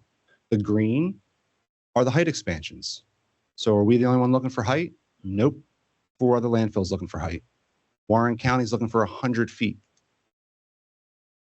And you can see even with the height expansion, we're still one of the lowest heights in the entire state. We're not doing anything special. We're not doing anything crazy, outrageous. It's going to raise flags. We're trying to be as responsible as possible to fulfill the needs of a community of over 250,000 residents. That's what we're doing. The last slide on the height really is, again, the visual analysis that we've done. These are the 5 points that we've taken, and you can't see in the slide, but if you can see in your papers, there's the areas that you can see them, and there's no new areas that you're going to experience this with a height expansion. Nothing. So if you hear, I'm going to see this from Hamilton, or I'm sitting on the beach in Brigantine, not accurate. It's not based off of data. It's not based off of engineering. It's not based off of fact. Rumor. People stirring the pot. The last thing I'm going to talk about, we talked a little bit about this, is innovation. There's 2 things right now that we can do with our trash. We can burn it or we can bury it. There was actually going to be an incinerator at our site years ago. They got shot down. Governor Florio came in, shot all the incinerators down. Then we were going to send it to Mercer County. They were going to be our partner. Mercer County still doesn't have a solid waste site. They transfer it out at a very expensive cost. So we have a landfill. We've been looking at alternatives for years.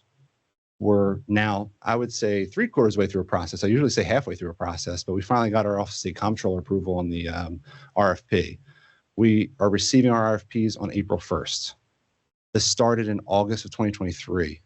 We've singled out 3 preferred vendors in December of 2023, worked through Office of State Comptroller for the RFP process after the RFQ, released that in November, and now we're looking at this. And if there's a single agency that can pull this off, our line is we're the first. We've been the first wind farm. We're the first parking lot canopy solar. Think about that. How many parking lot canopy solar systems have you seen? We're the first one in New Jersey to do that. I learned that a couple years ago. Blew my mind. They're everywhere. First microplastic, first RNG. It's going to be the first waste conversion site. We're going to be the model. We're going to be the gold standard. It's a longer-term process, though. It's a 5 to 7 year process. This is our short-term midterm. This gets us to 2040. We'll be looking at organics, trying to pull them out. There's new goals for recycling and recycling organics. We'll be trying to find ways to do that. But if there's any agency that's going to do that voluntarily, it's the ACUA. And I confirmed that with DEP at a conference. I sat with the bureau chief. I said, Anthony, he's retired now. I said, what are the other counties doing? I want to kind of network and get some communication. I said, what are they doing about alternatives for landfills? He says, nothing, Matt. They're waiting for the ACUA. They're waiting for us to be that standard. So when we talk about this project, affordability, environmental impact on the community, transparency. That's what we've stood for the last 34 years. Thank you. Ordinance number 1.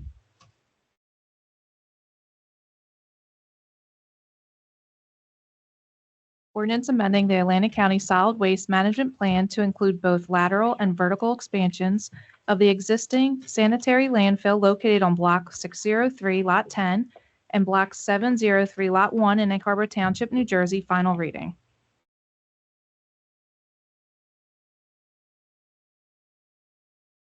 Moved. Second. And this is on for the final hearing. Open up the public. We're going now. Any commissioner comments?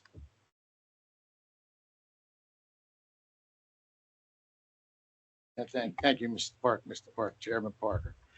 We've heard the presentation the board's made. I think Matt's touched on a few issues. For those in the public, of course, that don't get to listen to all this all the time like we do, there has been a lot of progress made through the years, taking the impact that you guys gave us. When you complained about the smells, you came to a commissioner meeting a few years ago. We went back to the ACU board and they developed a strategy to try to eliminate that by spending some additional monies to get the landfill somewhat under control. It doesn't stop everything. It's to try to keep it under control. I know they've made the effort to do that. The commissioners have always put up the money in Atlantic County to try to make it the most efficient and the best way of doing it. But like I say, we all recognize it's a landfill and it's not that easy. So. Thank you, Mr. Chairman. Matt, I think we may have touched on this before. Once we hit 2040, what's the long-term plan when we hit capacity again? I know I've heard from elected officials and residents around the county that kind of asked me that question. So yeah, I mean, 15 years will go by like that, right? I've been in the organization for almost 20 now. And that's where that waste conversion comes in, right? That's where we're not the only ones. Burlington County was almost out of capacity in August of 2025, waiting for a permit from DEP for their expansion. They started construction before they got their approval. This isn't an Atlantic County, a New Jersey issue when it comes to trash and capacity. I'm bullish on some technologies that we have that are going to help us reduce that. And the first thing we would look at is the household garbage. And that would be reducing the organics. That would be reducing our night shift from actually having to operate. We have, we're the lowest tip fee in the state. We double handle our trash. We're the only ones that double handle our trash. It goes into a transfer station 500-600 feet from our landfill. And then that snowstorm the day after, guys are up at 7 p.m. through the night until 3 a.m. So we're constantly looking at that, but that is, that is something that we're constantly trying to find ways to do. So the other thing we're looking at is more diversion as well. So we understand that maybe waste conversion and taking all of our MSW isn't going to be a viable solution right away because it is a challenge. The variability in your trash from person to person is drastic, and that's the problem. So the thought would be if that doesn't proceed, right? If our April 1st, we start vetting out this up and hey, this isn't going to work, then we start looking at different things. So we were talking about setting up an organics transfer. I met with Trenton Biogas in Mercer County. If you come over 95 going to Trenton, you look on the left, there's 2 big green tanks. They take food waste, source separated food waste. So source separated food waste could be from casinos, from schools, colleges, hotels. That's all required to come to a food waste generator if there's one within 25 miles. So if we could take that and we just happen to have a $60 million infrastructure with renewable natural gas at our facility already and complement that with a digester, then we create more revenue. We reduce our impact on what we're putting into the landfill. And we're able to again, extend the life of that. So there's ways to do that. Not everybody's worried about 15 years from now. I am. Commissioner Tino. Just one more and I'll shut up. Matt, you've heard us talk about the FAA. There's an airport near there. Yes. I think when you're talking about elevating and adding 40 feet on top, what was the response from the FAA as far as you guys doing the additional height on? Thank you for bringing that up because I know there was a comment before here about birds. We take birds very, very serious. Since 1998, we've done our nighttime landfilling. We had a pilot for 2 years to prove that out. Small amounts of trash. We meet with the FAA the USDA, who oversees the birds at the landfill, airport operations, NJDEP, 177 National Guard, our third-party wildlife biologists from Canada on a quarterly basis, all in one room, and we discuss the bird deterrent plan. There are eyes on this nonstop. The airport is concerned over 200. So our elevation above sea level is 185 is where we're going. If we go to 200, they want lights. We don't want to raise any flags. We're going to stay at 185. That was, and because our footprint is smaller, it's really harder to go higher just because it's a pyramid. So as your base is smaller, you're not getting as much more space. So when it came to efficiency and looking at the best practical solution, the 185 was it, which kind of kicks out FAA when it comes to some of those concerns. It still will go to them. They'll still get all the reviews it has to go through. It'll go through environmental justice hearings. That's after it goes through the DEP.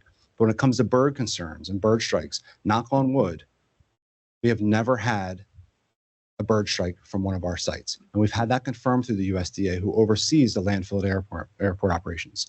County Executive Levinson talked about the bird sanctuary. That was a big issue. There's about a bird strike once a month at that airport from its own bird population. We also have Absecon Creek. We have the reservoir. There's the community next to us, which has fountains. If you look at the pictures, the birds are surrounded by the fountains. They're not on the exterior. And now we have a new issue, which is the new community. And because there's such a barren land there, there's hundreds of gulls that are roosting there. And we're helping the landfill. Because of our vantage point, we're able to see them when the airport is not. So we're able to let the landfill know, hey, off-site, you have some issues with birds. And we've done that before when there's been foraging off-site. We actually provide more safety for the airport because of our vantage point. We have a wildlife biologist on site. So we have our third party that comes in for the quarterly meetings, but we also have one on site full time. And they're up to sundown, 7 days a week. We don't take birds lightly at all.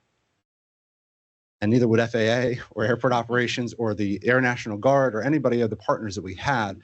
It's been a successful partnership for 27 years. Our third-party wildlife biologist describes it as the most documented, successful bird deterrent plan in North America, Dr. Rolf Davis. And he was the one that was dictated from FAA for us to hire. Hopefully that answered your birds. Chairman. Yes. Matt, I just want to, I know you already addressed some of these items with the odor, but I just want to just take it out of, and see if you can give us, you had a plan. Mm-hmm. We know that we had some real peaks, 23, 24. There's some major peaks because of certain things you were doing to mitigate this. Correct. So the plan that you had, are you going to the municipalities? Because there are certain ones that are very much affected. So let's address that. The ones that are, affected by this. And do you update them on how you're doing with it outside of, when you come here and we see, the graphs and all? Yeah, so we certainly meet with them on a yearly basis, and that was the topic of discussion in Absecon, in Galloway, in Egg Harbor Township, in Pleasantville. And most of those meetings are with the mayors or at least a council person or both.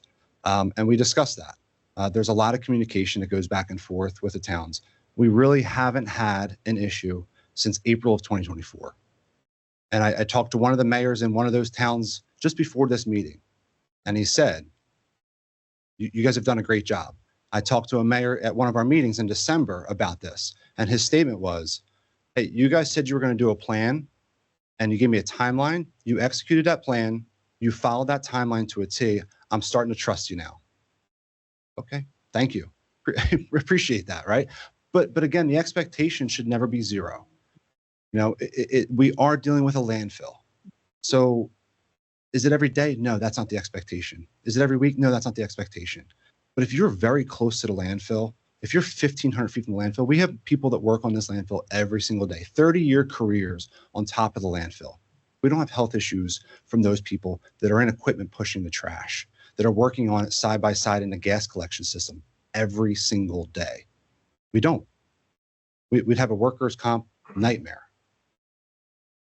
That's our record. But yes, communication is something that and as far as the plan never ends. So a lot of people will say oh, we've heard that you're putting wells in. Look up any modern day landfill and look at the contracts that they have every year. They put wells in every single year. We're doing temporary capping. When we have space we can temporary cap, we temporary cap it. Like that is the process because the landfill is constantly moving. We don't sit in one spot. Working face moves around all over based off of height. The landfill is going higher every single day. The landfill is getting bigger every single day. Every ounce of trash that we dispose of goes into your can, magically disappears, and comes to our site. And that is what the increase is every year. So we can talk about expansion. It's expanding tonight, 7 o'clock. Expanded all day today as we brought trash up, C&D, construction, bulky. Every day we expand because of the trash that we generate here in Atlantic County as residents. With your mitigation efforts, how has the air quality improved? So we haven't had a verified odor complaint since March of 2024. So when somebody calls the DEP, typically goes down to the health department, they come out and they do a survey. And if they verify that there's an odor, then we get fined for it. There's also a regulation when it comes to the DEP. So we're highly regulated. This isn't like ACUA and the county are in cahoots and we're trying to figure out like, okay, how do we hide this from everybody? We are heavily regulated. Air, water, solid waste. We have 3 inspectors that come out on a monthly basis, sometimes a weekly basis. And there are issues, right? If we get heavy rain this week, there'll be areas of the landfill that get washed out and maybe some trash are exposed because you have 12 foot of soil, you have 6 inches of soil, whatever it may be, and you fill that, you cover that up. We have eliminated a lot of those issues with proactive approaches over the last 3 years. But when it comes to air quality, I'll go back to the 90,000 vehicles, and that was the impact of air quality. When it comes to our fence line requirements, there's not a health standard, there's a DEP standard of 30 parts per billion. It's not health-based. It was based off of a California document, and California has this where you cannot exceed 30 parts per billion at our fence line. And our fence line jags. It goes all over the place, right? So we have some spots that are 75 feet from our landfill. We have other spots that are 2,000 feet from our landfill. And there's a very strict protocol that we follow based off of our permit, because if we don't, we get violated and we're in violation of our permit, that we follow. Every day, we take a reading that we're operating. We do it at the same time so it's consistent. It can't be over 30 parts per billion. Have we exceeded that? We have. Once this summer, kind of a fluke, and we have in 2024 once or whatever it may be. But the question is what happens when you do that? Chicken Little doesn't ring the bell, right? We don't deploy the dome that covers our landfill, right? The DEP requires you to test the second day. If it's over 30 parts per billion the second day, test the third day. If it's over 30 parts per billion the third day, go into the local community and do the same thing, test one day. If you have 6 consecutive days over 30 parts per billion, again, not a health standard. If you have 6 consecutive days over 30 parts per billion, then you have to start enacting your landfill gas, landfill wells. We've never been more than 1 day. And actually, we're being told by DEP that we may not even have to require to test every day, because not every landfill tests every day. Some of them test once a month. Some of them test once a week. Our permit's actually written and it says that if we go a month without having 2 consecutive days, we can test weekly. We continue to test daily because we want to know. We want the data. Like, we don't want to be surprised. We don't want to guess. Hey, do we have an issue here? Do we need some well tuning that we need to do? So that's been what we do. That's how the air quality is monitored for us. There's also stack tests that have to happen, and there's all of our equipment has to get stack tested every so many years to make sure that the emissions on the equipment, all that stuff has to be done as part of our permit. So it's a highly regulated industry because of 1975 and the Solid Waste Management Act, because there was so much contamination, so many issues that we just continue to forget about. Matt, quick question. Mm-hmm. For full transparency, you did say January 23rd, every municipality, the city clerk received a full packet. Correct. Of what was moving forward. Correct. We hand delivered those, and then they also got a notice, I believe it was certified mail, because there was also another letter that had to go to them that came afterwards. But the full package that had the entire document, plans, notices, everything, went to the county clerk a month ago and has been sitting in every single municipality for a month. We also had newspaper publications. This meeting is also publicized. SWAC meeting, like there was so much that was as far as public that we've done, but that package has been there since January, the end of January. Thank you. Fair. Matt, back to your comment, to Commissioner Kern's question.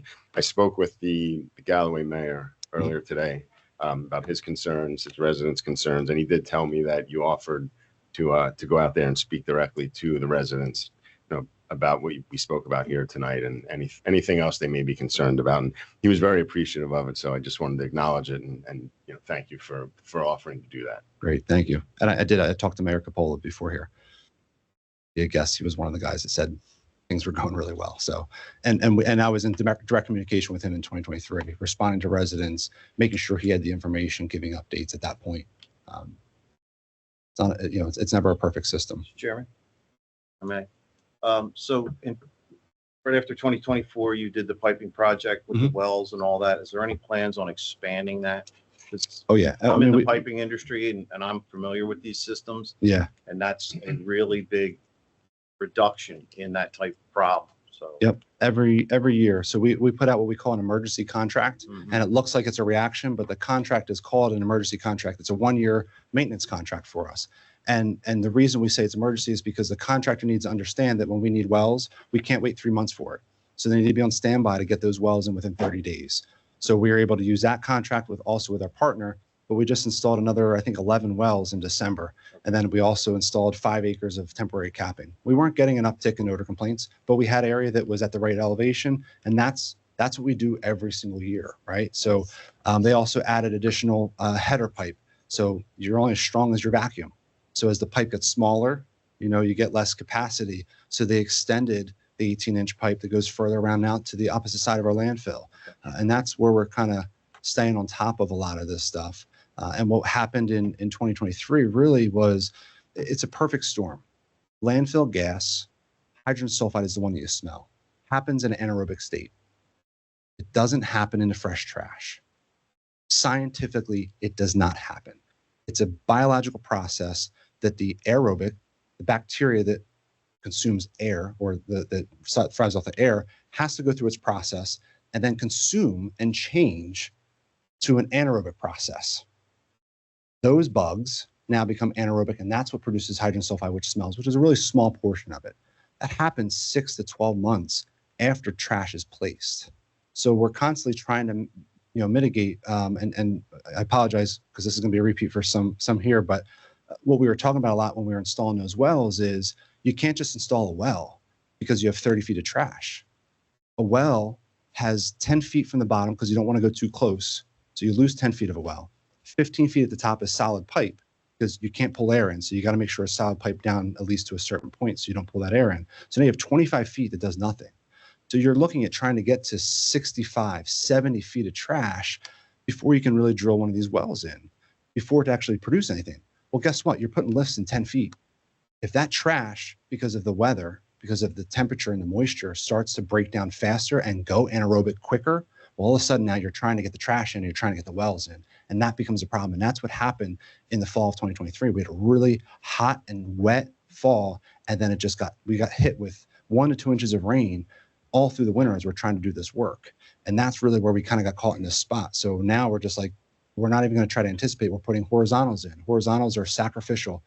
It's not wasted money, but it's money that goes in as we're putting lifts in, and they're sideways, but it allows you to put and collect some gas. They're only good for about a year, but if they get us to a point where we can get high enough to put those verticals in, then we're in a much better spot. So that was one of the things that we started to institute a little bit more than we had in the past, which has helped us kind of bridge that uncertainty. And when does that trash start to really break down and create hydrogen sulfide? Is it 12 months? Is it 9 months? Is it 16? It's a difficult thing to really try to gauge. Staying ahead of it. Yes. Yep. That's what we need to do. Any more, Commissioner? Yeah. Matt, thank you for, of course, agreeing to continue to inform the public and attend the council meetings. And I know that you said that more trash doesn't necessarily mean more odors, but as you're expanding, will you be disturbing the trash that's there? So can residents expect Will No, there be additional odors during the expansion process? no, it just goes onto it like a lift. So there's no disturbance of the existing trash that we have. Years ago, they tried to do mining because some landfills were trying to mine trash because there's a lot of dirt in it. It wasn't a good thing. It was, I think, 2005. But no, there's no disturbance to the existing trash. It just gets built on the side of it. So when we do cells, we have a 102-acre site. They're just built alongside the next one, and then the trash just kind of continues to go in there. You don't disturb the existing work from face or anything like that. Thank you. Any more commissioner comments? All right, we are going to move to the public portion. Mr. Chairman? Oh, I'd like to Commissioner say Risley. a couple of words. Matt, I've seen the presentation numerous times. All right. It certainly is a well-reasoned plan, and I certainly support it. And I appreciate your efforts to go out after this meeting to speak with the representatives, of course, in Absecon and Galloway. Very, very important. My other thought I had was regarding the possibility of shifting some trash now to the Cape May County landfill, thus extending the life of our current landfill even more. Are you considering that point? Thank you, Commissioner Risley, and I hope you're feeling better because I saw you at the League of Municipalities and it looked like you've been struggling eating because you both your arms. So I hope that you get some relief soon. Your wife, I'm sure, is a saint. So the questions always come up about Cape May County and transferring waste out. And the problem with that is economics. It sounds very simple. Let's send trash to another landfill that has a lot of capacity and buy space for what we have. So in 2000, I think it was 16 or 17, we were working through a construction project, and we actually had a contract with Cape May County, MUA, to ship waste 20,000 tons, really small portion. Again, we bring in 330,000 tons a year. 20,000 of that was going to go to Cape May at the tune of $3 million. And that didn't include transporting costs. Our entire budget's, $50 million. So, when we look at our tip fee is 81, and then to break this into numbers, our tip fee is 81.81 right now. That's what the municipalities are paying. If we send it to Cape May, which is just under $90, if not really close to $90 a ton, we're paying about $90 a ton to go to Cape May. Well, there's already a delta there. We also have to get it there. So there's a cost of transport, say $25 a ton to transport it. And then there's also the operation of handling it. So because we take 20,000 tons of trash out, it doesn't scale down. Like we're not making widgets. So like we can't like turn off like an assembly line, right? So I can't use 2/3 of a compactor. I got to use a compactor with one guy in it always, whether I bring in 1,000 tons or I bring in 800 tons. So there's no savings on an economies of scale as far as like sending material to a portion of it somewhere else that we can save on. It actually increases our costs. It's a really tough thing to do. And again, we evaluated it, just a small portion. We fortunately had found some additional space after our annual report that showed, hey, we still have space for this construction. But it can be done. It's just done at a very expensive cost, because why would Cape May give Atlantic County residents a cheaper rate than what they're giving their municipalities? Trash from outside their county. I know we wouldn't, right? So that's always been the challenge. And we've spot rated like Waste Management and some other facilities, and it's the same setup. You're either going further. The one thing about our geography is we are pretty east, right? So there are some counties that are along the Delaware there that have some options that can make it a little bit cheaper, and their cost for transporting out is still really expensive. I think Mercer County is $140 a ton. We're $81.81, $141 a ton to transfer waste out of a transfer station. Another one up there is like 113 or 117. Like it's costly. So trying to make those economics work is really, really difficult. So that's kind of why we've held off on that. We've researched it to really no end, but it's a difficult thing to make dollars and cents work without increasing significantly costs. Matt, thank you. Yep, you're welcome. Thank you. Last call for commissioner comments. We're going to move into the public comment portion. I thank you all for being here. I know this is an important topic to you. We ask that you're courteous when you come to the microphone, speak respectfully to one another. We understand that this is a hot topic, but we're not going to solve anything yelling at one another. In order that we can hear everyone, time is limited, so we're asking that you hold your comments to 3 minutes. Do the best I can. I think a lot of the things that Matt said are just wrong. They're not technically wrong. I'm right? sorry, sir. Excuse me. Yeah, I'm sorry. And when you John come, Gee, please give your name and address. yeah, John Gee, 130 Union Avenue, Bala Cynwyd, Pennsylvania. Thank you.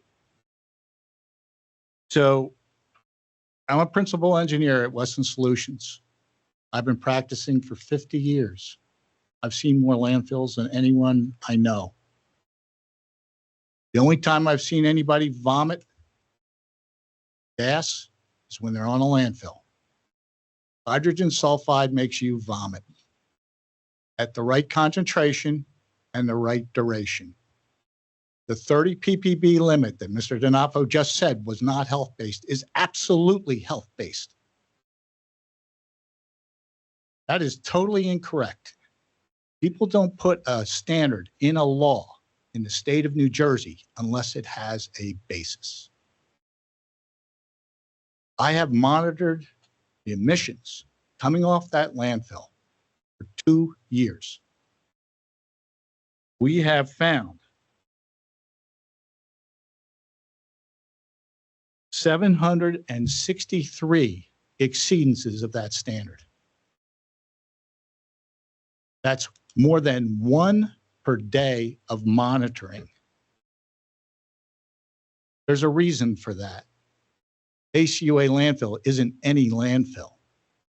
It takes an enormous amount of food waste. Also takes an enormous amount of construction debris. Those two things put together in a landfill create very high concentrations of hydrogen sulfide. Not just any landfill. If this was a landfill 30 years ago, I would agree.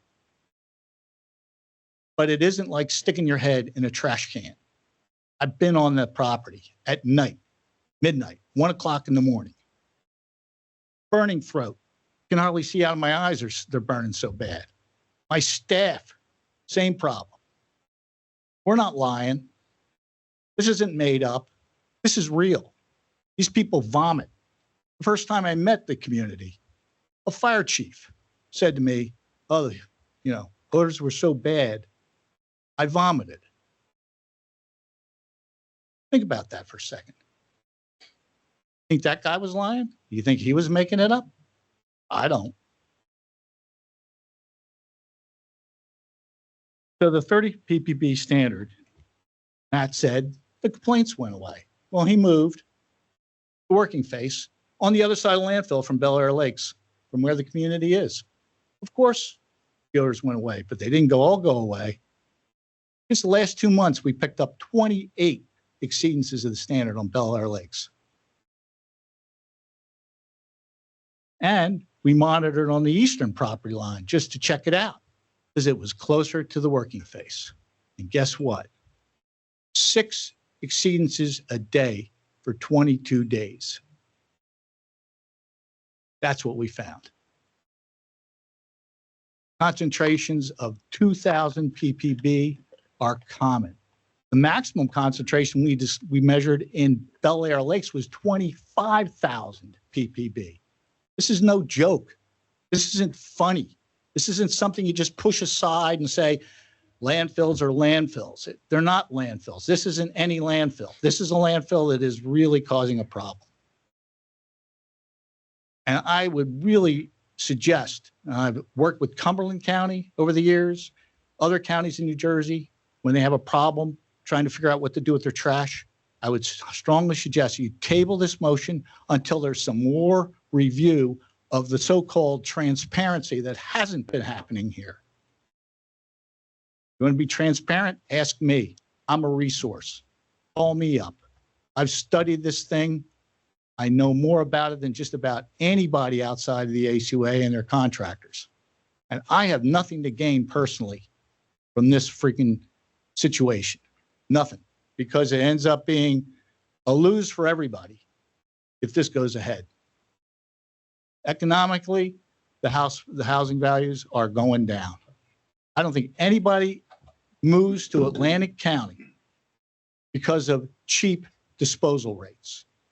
I think going to Cape May County is a great idea. The pricing that has been thrown out here, that's not a study, that's a guess. It will only cost $10 a year per household to transfer the waste. Thank you, sir, for your comments. Thank you.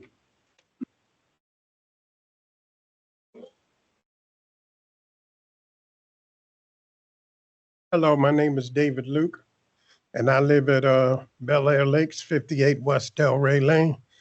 And we moved there about 8 years ago, and I've never had to be hospitalized or constantly sick like I am now. I'm a veteran. I have to go to the Philadelphia VA every Wednesday for specialty treatment because of the blockage and between my nose, my throat, and all I do is cough up huge amounts of clogged blood and debris that's in my nose and my throat area. Over the last 4 months, I had to been hospitalized over 14 different times for overnight stays. In theory, I can't put a finger on it, and the doctors are very concerned that it is because of the toxic exposure that I'm exposed to and everyone else. Not only just the odors, the skin outbreak, the eye irritation, the up all night, not getting no sleep whatsoever, and the consummate ailments that come along with it. I just pray and hope that this committee takes this situation very seriously, because the ACUA is all about money. That's all they keep saying: affordability, affordability, affordability. And then the gentleman mentioned something about odors and landfills as if it was something humorous, and people's lives are really at risk. That's all I have to say. Thank you. Thank you, sir.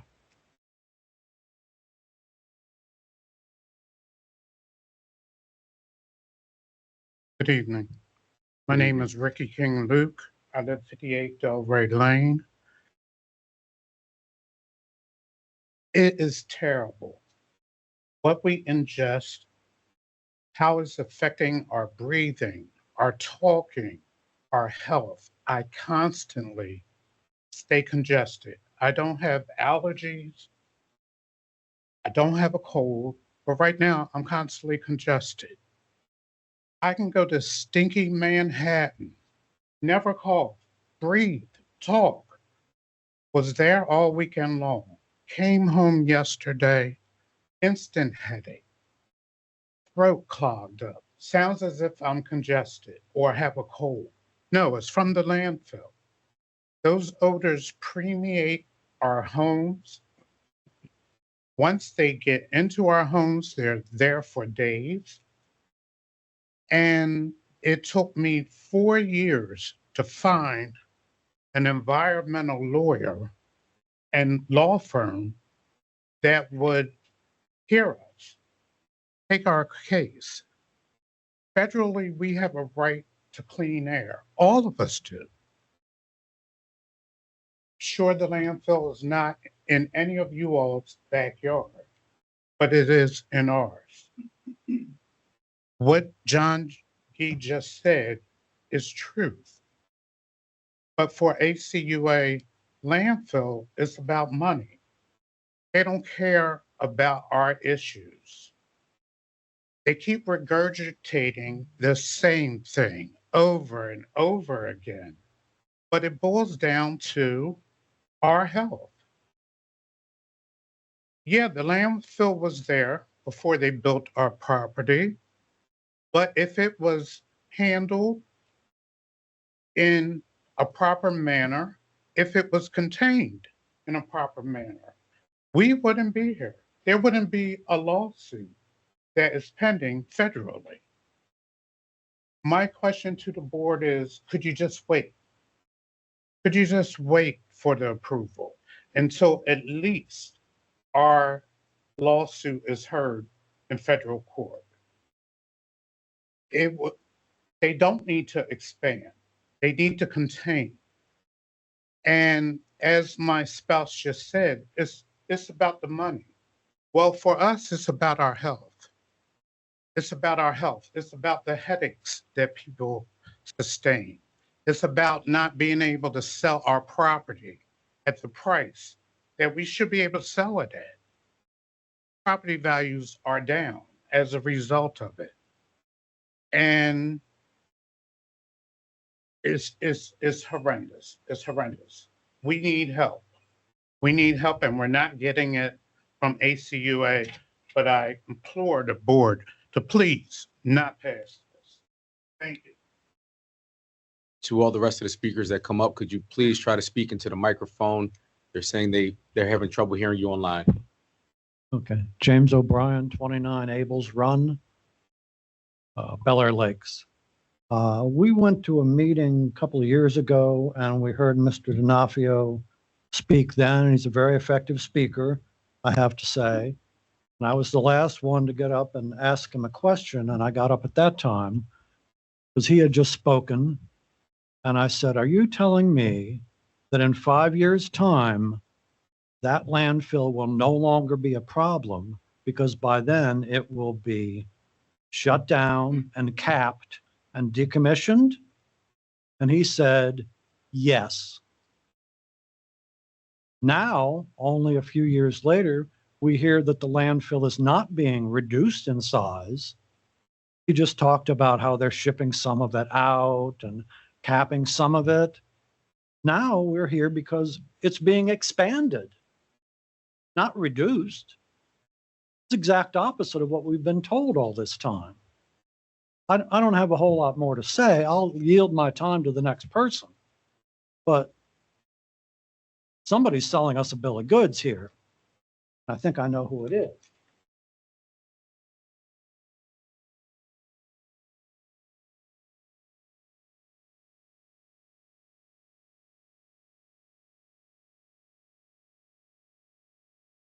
Good evening, everyone. Good evening. My name is Sandra Rodriguez. I live at 74 Delray Lane in Bel Air Lakes. I'll be short and sweet and to the point. I'm the last house on the cul-de-sac. So I am literally a stone's throw away from the fence that divides the landfill and my home. Without exaggeration, I lived in Egg Harbor Township for 36 years and never had anything like this.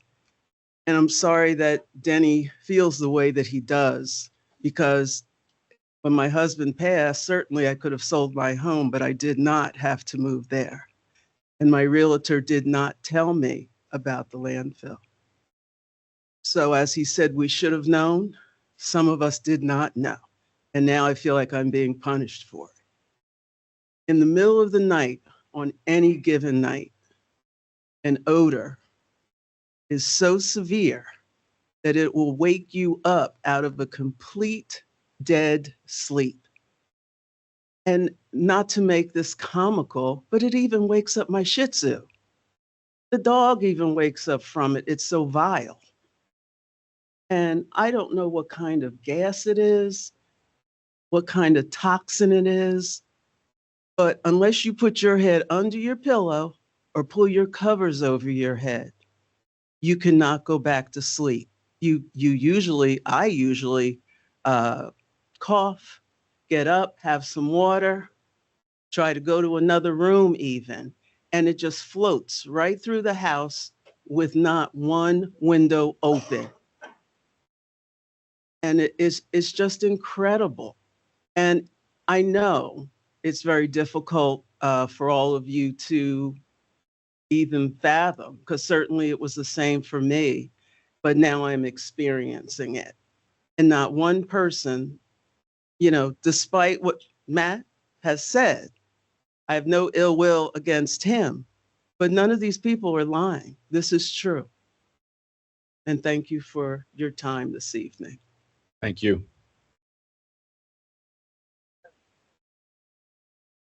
I'm Rosemary Leeds from Obsequion, and whatever. I want to let you know what our neighbors in Pleasantville, who really are the closest, as well as those in Bel Air Lakes, are breathing. Gas does not have to have an odor, as you know. What they are breathing is not just a nuisance ambient air. They're breathing nitrogen, carbon dioxide, volatile organic compounds, benzene, vinyl chloride, and H2S, which is the hydrogen sulfide. It's quite a mixture. You would not want that in your home at any time or outside, so you should not sit outside. It is not a nuisance pollutant. It is a health hazard according to New Jersey Department of Environmental Protection, and is well beyond the acceptable levels, folks. You're welcome to visit those communities anytime and spend some time and see what happens to your health as you breathe a couple hours of it. You're welcome anytime. And I did not appreciate Mr. Levinson being glib about it, these folks live near a dump. That was not very nice.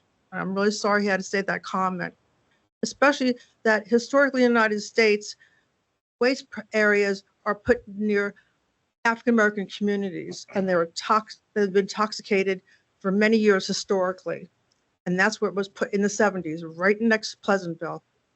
And then in the community of Bel Air Lakes is a beautiful community where Blacks and whites live together. It's a gorgeous community, and everyone is suffering for it, and now it's creeping out because of the prevailing winds to the daycare centers that are surrounding it, the high schools, all the way to people in Northfield. Friends are calling up about it, all the way into Obsequion. And as I said, you can't know what you can't see and smell. Doesn't mean it's not going to hurt you. Thank you, and have a nice evening. Thank you. Okay?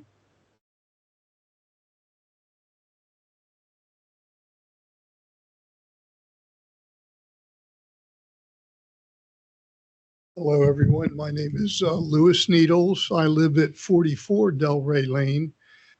Previously lived in Egg Harbor Township, and we had a dump there. It was on Ocean Heights Avenue and Zion Road. This guy might know about that, but that was there for years. And we never smelled odors like that out that way. And I wasn't not that far from it. And they ended up closing it. I guess it fulfilled its capacity. And now they have a golf course there, and it's capped off. It's fine. I moved in there 10 years ago in Bel Air Lakes at 44 Delray, and I was fine. There was nothing wrong with me. And after about 4 years, during that time, I had a little dog, and I used to walk my dog every morning, every night, and I would smell that. And I figure, it's no big deal. And I'd walk, did this all the time. And then I went to my doctor because I was having a pain in my left knee and up in my chest and where my ribs are. And I went for a blood test, because I didn't know what it was. I thought I needed my knee replaced. Here, I was diagnosed with multiple myeloma. And I don't know if guys know what that is, or if you know what that is. Okay, it's a bone disease and it's cancer. And what it did, it get into my bloodstream, and it'll eat your bones from the inside out. It eats your bone marrow inside your bone. And then what'll happen, luckily I'm walking. I've been treated. I had a bone marrow transplant, and it took me a lot of time to get back to be walking again. And I'm still not right. Okay, so, and I believe it's from the landfill. There's so many things that causes that. And I just was diagnosed. I never had it before I moved to Bel Air Lakes. And I like the idea, like what he said about going to Woodbine in Cape May County. I would rather pay more money. It's a big thing. Their dump is not even near houses. It's all on vacant land, way away from everybody. And I think people would pay more money. I know I would, and I know all these residents that live close to this area would too. And they should cap that off. I heard if they cap that off, they'll be able to get rid of all the odors, all the debris, and you won't even know it's there, other than the 18-story building or 14-story building that we have in our backyard. And that's, I'd like to see it closed, not extended, because they told me before it was going to close in 2020, and then somehow they extended it to 2025. Okay, now we're in 2026. Now he's saying, let's extend it for another 15 years. Then what happens in 15 years after that? Are you going to extend it again and again? I'll be dead. I'll be dead. You might still be alive. And the people where I live, most of them are going to be dead. It's just not right, you know. In other words, I would wait and see how we come out with this lawsuit before you make any decisions for the ACUA. And I'm not a specialist in this environmental anything. I don't know anything about that other than all the issues I have.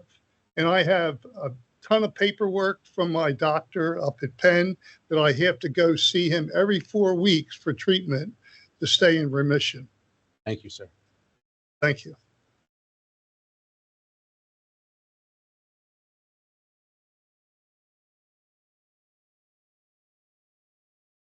I want to thank the commissioners for all the work they do in Atlantic County. I appreciate all that.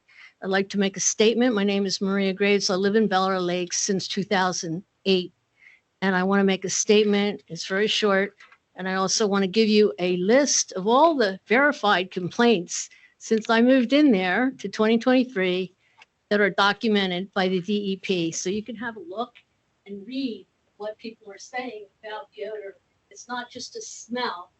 It's not just a smell, it's toxic.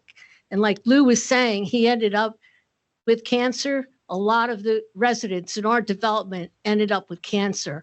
I ended up 1 year after moving in with thyroid cancer, which is also a result of exposure to toxins.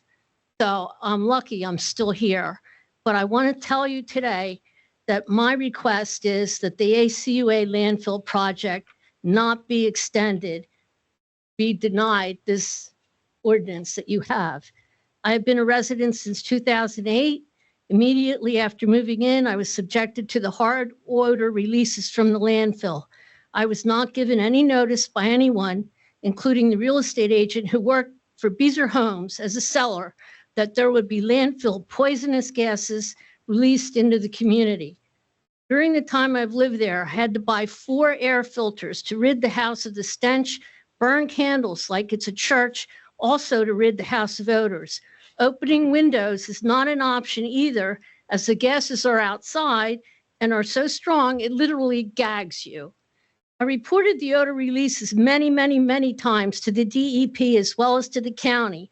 To hide their illegal releases, the ACUA was releasing the gases in the middle of the night, so most people are sleeping and not reporting. I would wake up and stay up till 1, 2 o'clock in the morning, even though I had to be at work the next morning, waiting for the DEP agent to come to my home to verify the odor in the house, because they had to come in and verify it and say, yeah, I can smell it, it stinks. It's not just a stinky odor, it's toxic. We as a community had many meetings with representatives from the ACUA, not this young gentleman that was just speaking, and the city of Absecon to help us in the pursuit of stopping this illegal activity. We were shown whiteboard explanations of the ways the ACUA was planning on installing gas-catching devices to mitigate the odors, or told it was because of heavy rainfall, the wind, the snow, the sun, whatever excuse, but no action. They just don't care. We are a community of over 55 years of age. Many older residents are more susceptible to these gases and the effects. I wake up with headaches, not able to breathe. My quality of life has been severely affected negatively. I moved there to retire in peace. I don't have the money or the wherewithal to move anywhere else, so I'm stuck. I am afraid to have guests at my home due to the odor releases which had been occurring on a regular basis. Now there's another large development being built on Westcott Road near the landfill. How many people have to be exposed to this before you stop this? We pay the county a lot of money in taxes and expect the county to take care of its residents. Don't fall for the lies the ACUA will tell you about mitigating the releases. They have been lying about this for 18 years. Do the right thing. Deny the expansion of this Mount Trashmore. Thank you very much. Thank you.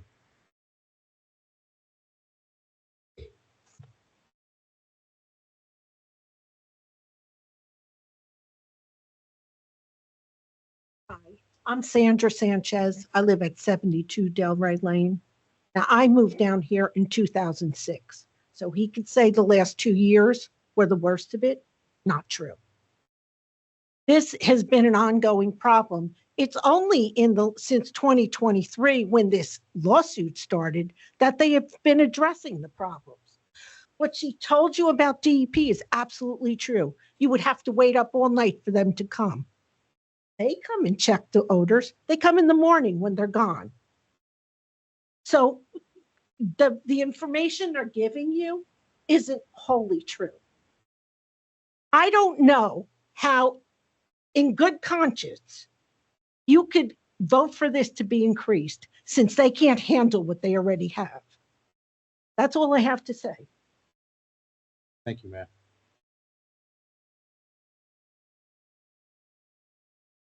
Good evening. My name is Walter Sill. My nickname is Butch. I've lived in Absecon my entire life, and I'm going to be 81 in April. I wanted to stay in Absecon, and it was an over 55, so I moved to Bel Air Lakes, and I was like the second person there.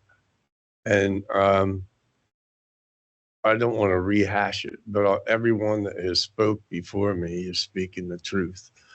And I also had cancer. Praise the Lord, I'm cancer-free now through treatments. I hope to stay that way.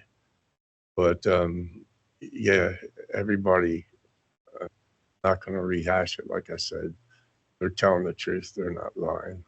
There's no reason for us to come here, sit here, and just say these things for no reason at all. It is serious. So I thank you for listening to me, and have a good night.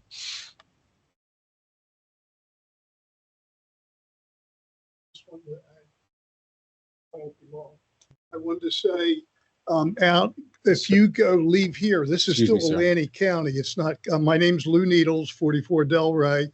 If Mr. you leave Mr. and go Needles. out, Mr. Needles, you can only come up to the microphone once on the comment. Chairman, we can't allow time based on the bylaws here in Atlantic County, so it's only one person for a maximum of 3 minutes. We don't allow time. look, I'll let her talk. All I was trying to say is there's land at Bears Head Road on the Millville Mays Landing. They have big sand pits out there. There's not hardly any houses there, and it's back way out of the way. They could move your landfill there. Keep your recycling at a land. Thank you, sir.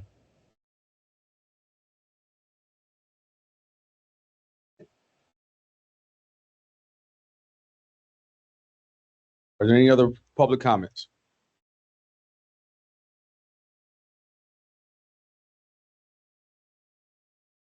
We have one online.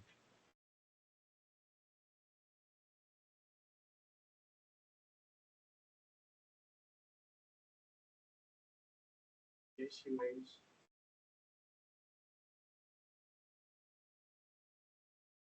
Post the ACUA Ken. submittal of information to the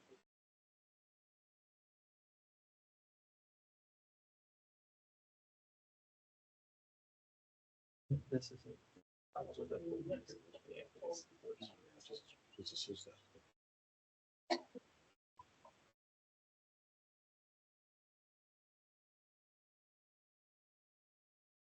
Someone's online. You? Catherine, are you there?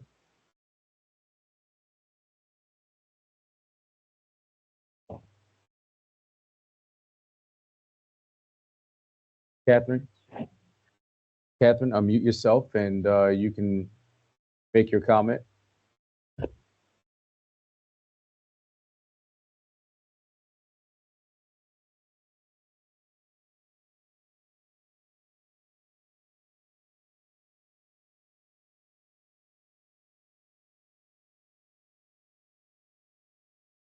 Go to the next one, Tara, and then Kathleen. Kathleen, if you want to mute yourself, you can begin to make your comments.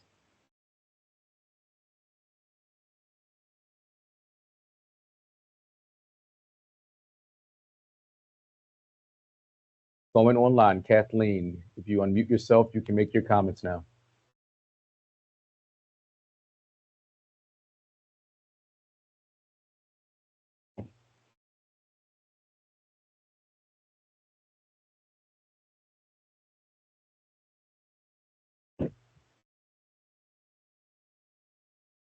Any other public comments? Call the roll. Wait a minute, Mr. Chairman. After that, you need a motion to close public comment. That's second, and then the voice call. Motion to close public comment. Yes. So moved.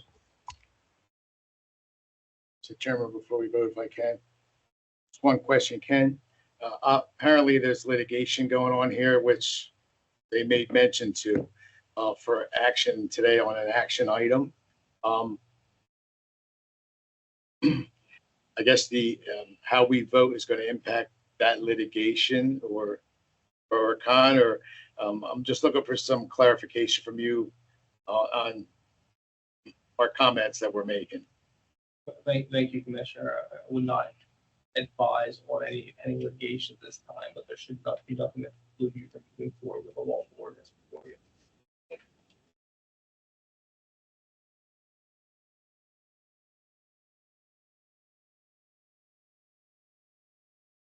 Mr. Chairman, any of us that are listening to the comments that are impacting the residents that live in the vicinity, obviously, we're all going to have a very grave concern for it. I know living near the landfill, there's been issues, and there always will be, I guess. Health concerns are a little bit different for me, especially when I hear some of the members in the public expressing their concerns and asking us for a little more time. I don't know how the rest of the board feels, and that's up to you guys. I was coming here today actually to move on the resolution and move the ordinance forward for us to move forward with the expansion. We know what the ACOA has done for years. It's up to the other commissioners, but in talking here, if there's any other support, I'd be okay with tabling this. If it's going to, now if we table it to the solicitor, does this mean it has to be reintroduced and go through the whole process? It does not, Commissioner. If it was tabled, it would go to another meeting on a second reading. It would have to be re-publicized for publication rules if it's tabled. However, there is a motion on the floor to close public comment. That motion would need to be resolved, and then if you'd like to make a motion to table, you can do that prior to the vote. Okay.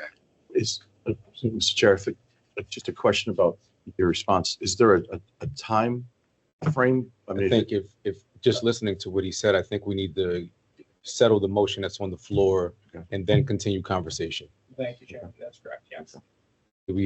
So where are we at? We need a second We need a second for to motion close comment. public portion. Then a voice vote for closing public comments. So, All in favor? aye. Opposed? Public comment portion closed.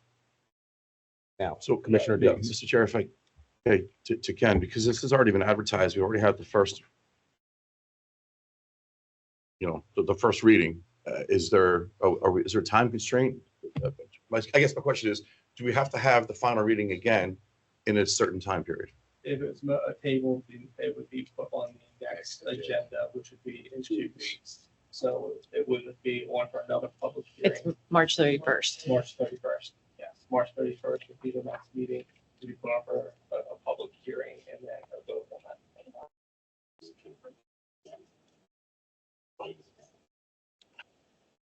I think honestly, as we're going along, and it's up to you, all the commissioners, we have to make a decision, obviously, on it.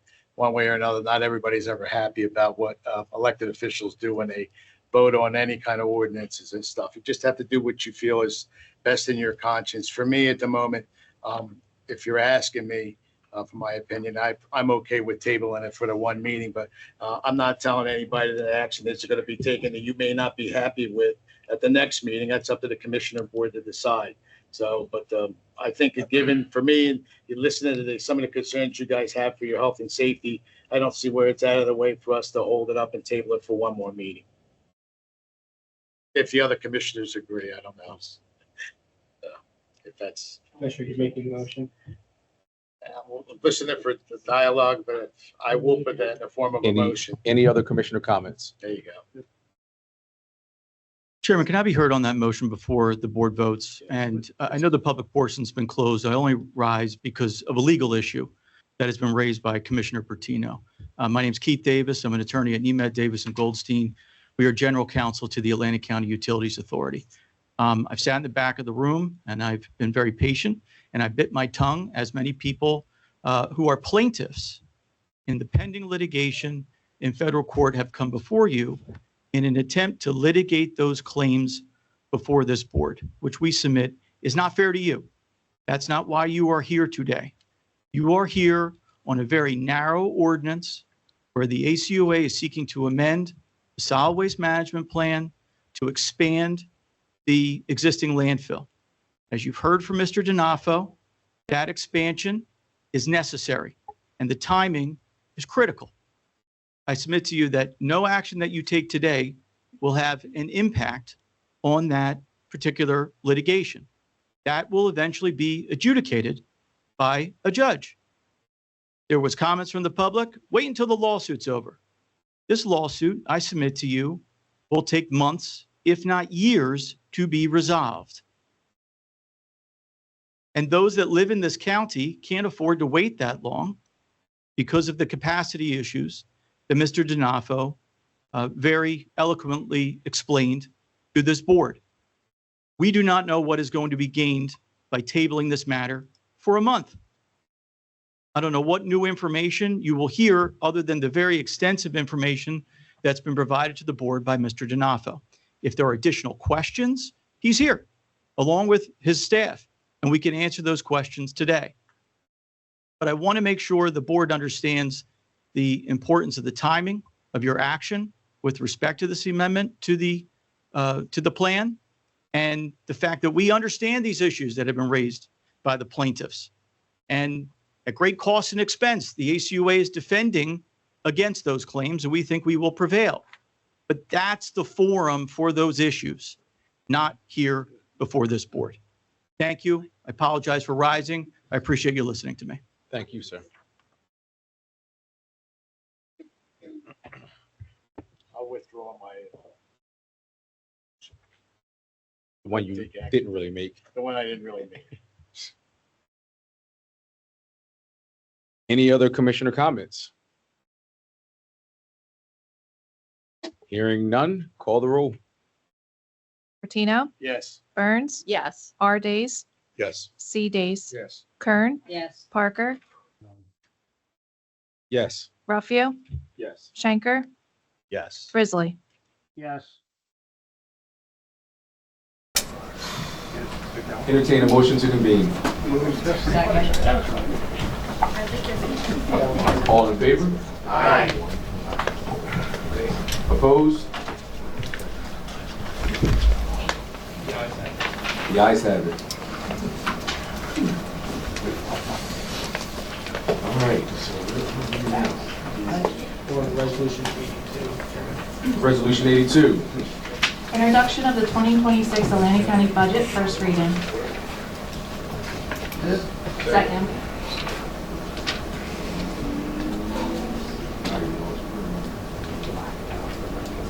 Any commissioner comments? Any public comments? Chairman, this is on for first reading. There's no public. Oh, first reading. I apologize. Oh, I'm up here. No, I'm in 83. Call the roll. Bertino, Yes. Burns, Yes. R Days, Yes. C Days, Yes. Kern, Yes. Parker, Yes. Ruffio, Yes. Schenker, Yes. Grizzly. Yes. Resolution number 83. Atlantic County Public Health Agency Annual Budget Notice 2026, first reading. Second. Any commissioner comments? Any public comments? No public comments. Oh, take it back. I apologize.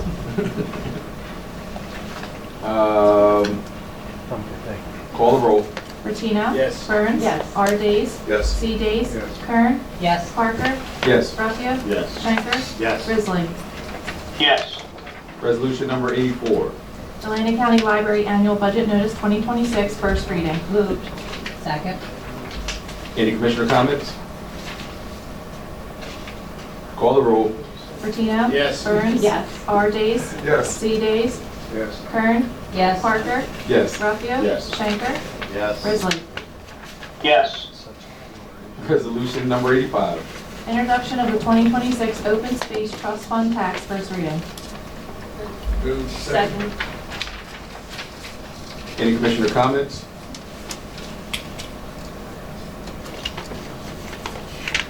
Are there public comments on this first reading? No, Chairman. No, right? Call the roll.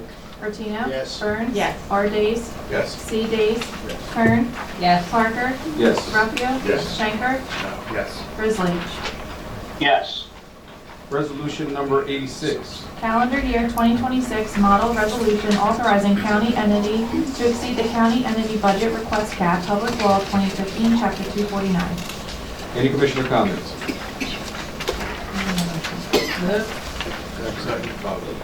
Sorry.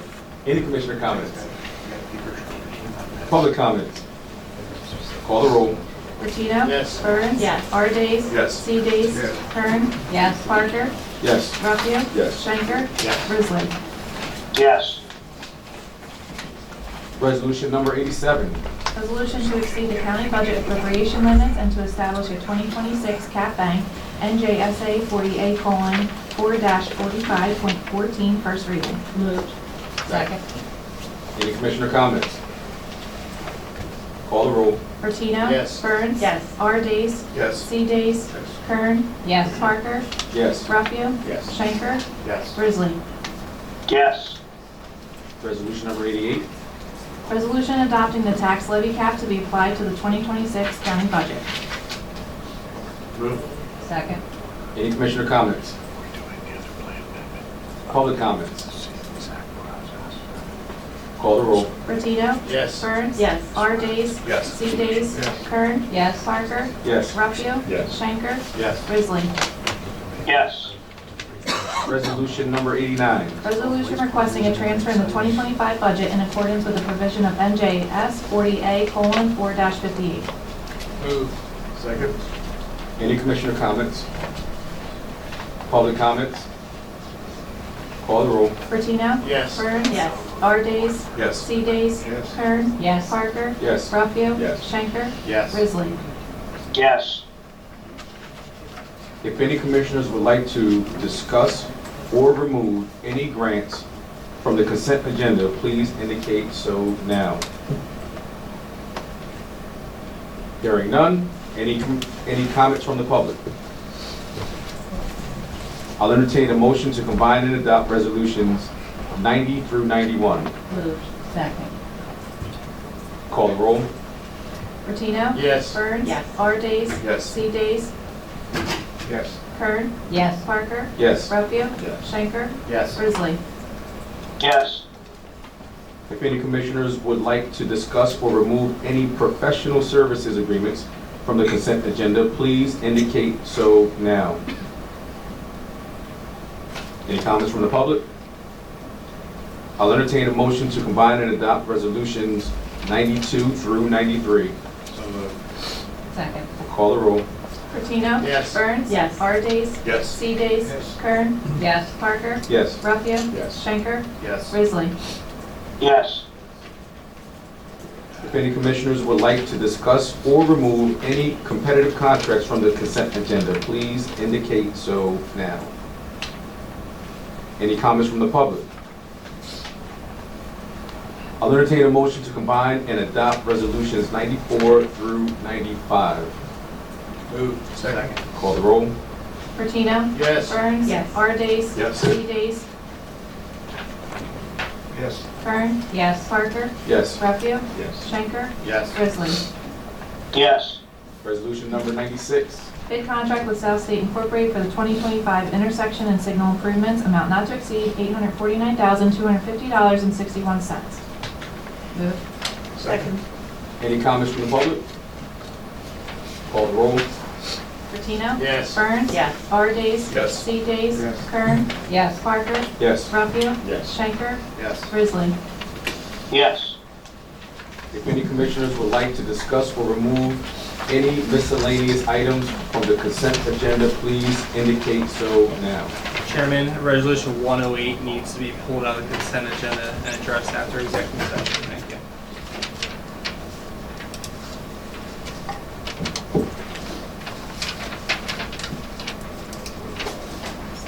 Make a motion to move 97 through 107. Second. Call the roll. Any public comments?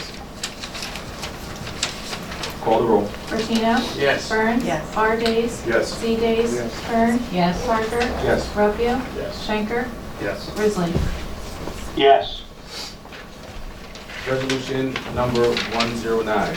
Appointment of Fatima Tor and Veronica L. Ford to the Youth Services Commission for a term to expire on October 1st, 2029. So moved. Second. Any commissioner comments? Comments from the public? Call the roll. Bertino? Yes. Burns? Yes. R. Days? Yes. C. Days? Yes. Kern? Yes. Parker? Yes. Ruffio? Yes. Schenker? Yes. Grizzly. Yes. Resolution number 110. Resolution to recognize March as Colorectal Cancer Awareness Month, sponsor Maureen Kern. Any commissioner comments? Move. Second. Maureen. Yeah, Commissioner Kern. very unfortunately, we had one of our commissioners pass from, colorectal cancer, very recent. And I just think it's very important to bring this awareness out to the public and keep telling people about the tests that you can take and that this can be cured if caught early enough. So that's really why I felt, because it was, awareness on for this.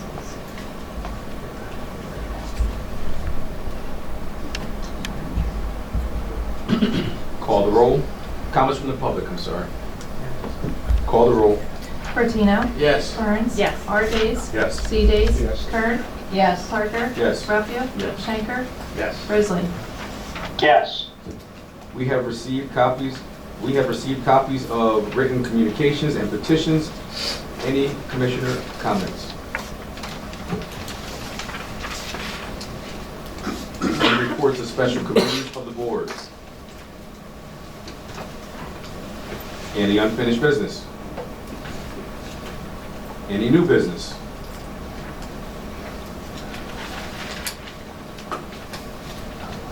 Anyone attending in person that would like to speak now at public comment, please come to the podium. Speak into the microphone, state your name and the town you reside. If you are attending virtually and would like to make a public comment, please raise your hand. I will call upon your name and a request to unmute will be sent. Please state your name and the town you reside. You will be provided up to 3 minutes to speak. I'll entertain a motion to close public comment. We got one. Oh, we have one. Catherine, you're unmuted. Commissioner Parker and everyone, can you hear me? Yes, we can hear you. All right, sorry, I need to apologize. Apparently I was in technical difficulties earlier, and I kept hearing you, you couldn't hear me. That's what happens sometimes when you're online.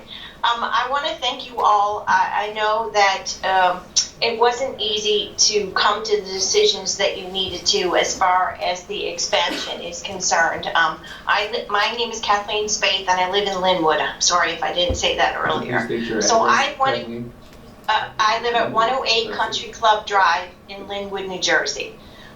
So I live in one of those communities where our trash and recycling goes to ACUA.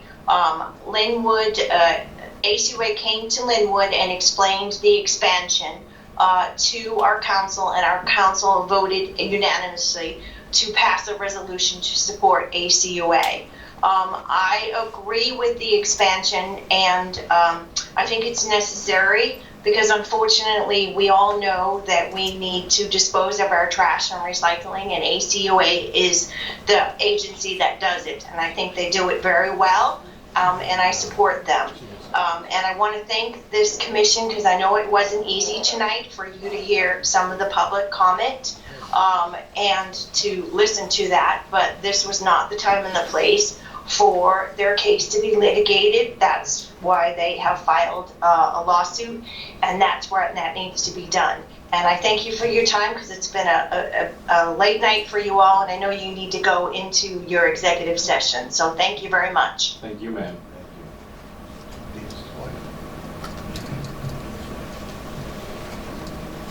I'll entertain a motion to close public comment. So moved. All in favor? Aye. Resolution number 111. Resolution authorizing a closed session requested regarding pending or anticipated litigation, contractual negotiations, and/or attorney-client privilege requiring confidential communications. We do anticipate formal action coming out of this, Chairman.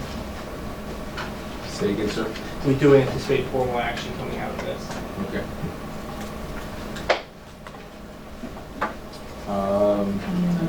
We need a motion. Second. Any commissioner comments? Comments from the public? Call the roll. Bertino? Yes. Burns? Yes. R. Days? Yes. C. Days? Kern? Yes. Parker? Yes. Ruffio? Yes. Schenker? Yes. Grizzly? Yes. The board will now go into a closed executive session to discuss the matter noted in resolution number 111. I'll entertain a motion to resume the meeting. So moved. Second. Call the roll. Bertino? Yes. Burns? Yes. Days? Yes. Kern? Yes. Parker? Yes. Ruffio? Yes. Schenker? Yes. Grizzly? Yes. Any commissioner comments? Comments from the public? Oh, Resolution 108. resolution 108. Alternate method contract with William Blaney Esquire for the provision of legal services, amount not to exceed $50,000. Move. Second. Any commissioner comments? No. Any public comments? Call the roll. Bertino? Yes. Burns? Yes. Days? Yes. Kern? Yes. Parker? Yes. Ruffio? Abstain. Schenker? Yes. Grizzly? Yes. Any comments? Thank you, members. Appreciate that. And that's good of the order. Any comments for the good of the order? I'd just like to share that last Saturday, I went to ACIT and saw their Performing Arts Center's rendition of Les Mis. Wow, it was fabulous. And as the county executive was talking about the aerospace and every other program that they're doing there, it's no longer just our VOTAC school. It was amazing. Performing Arts, they're doing a fabulous job. Outstanding. I'll entertain a motion to adjourn. Move. Second. All those in favor? Aye.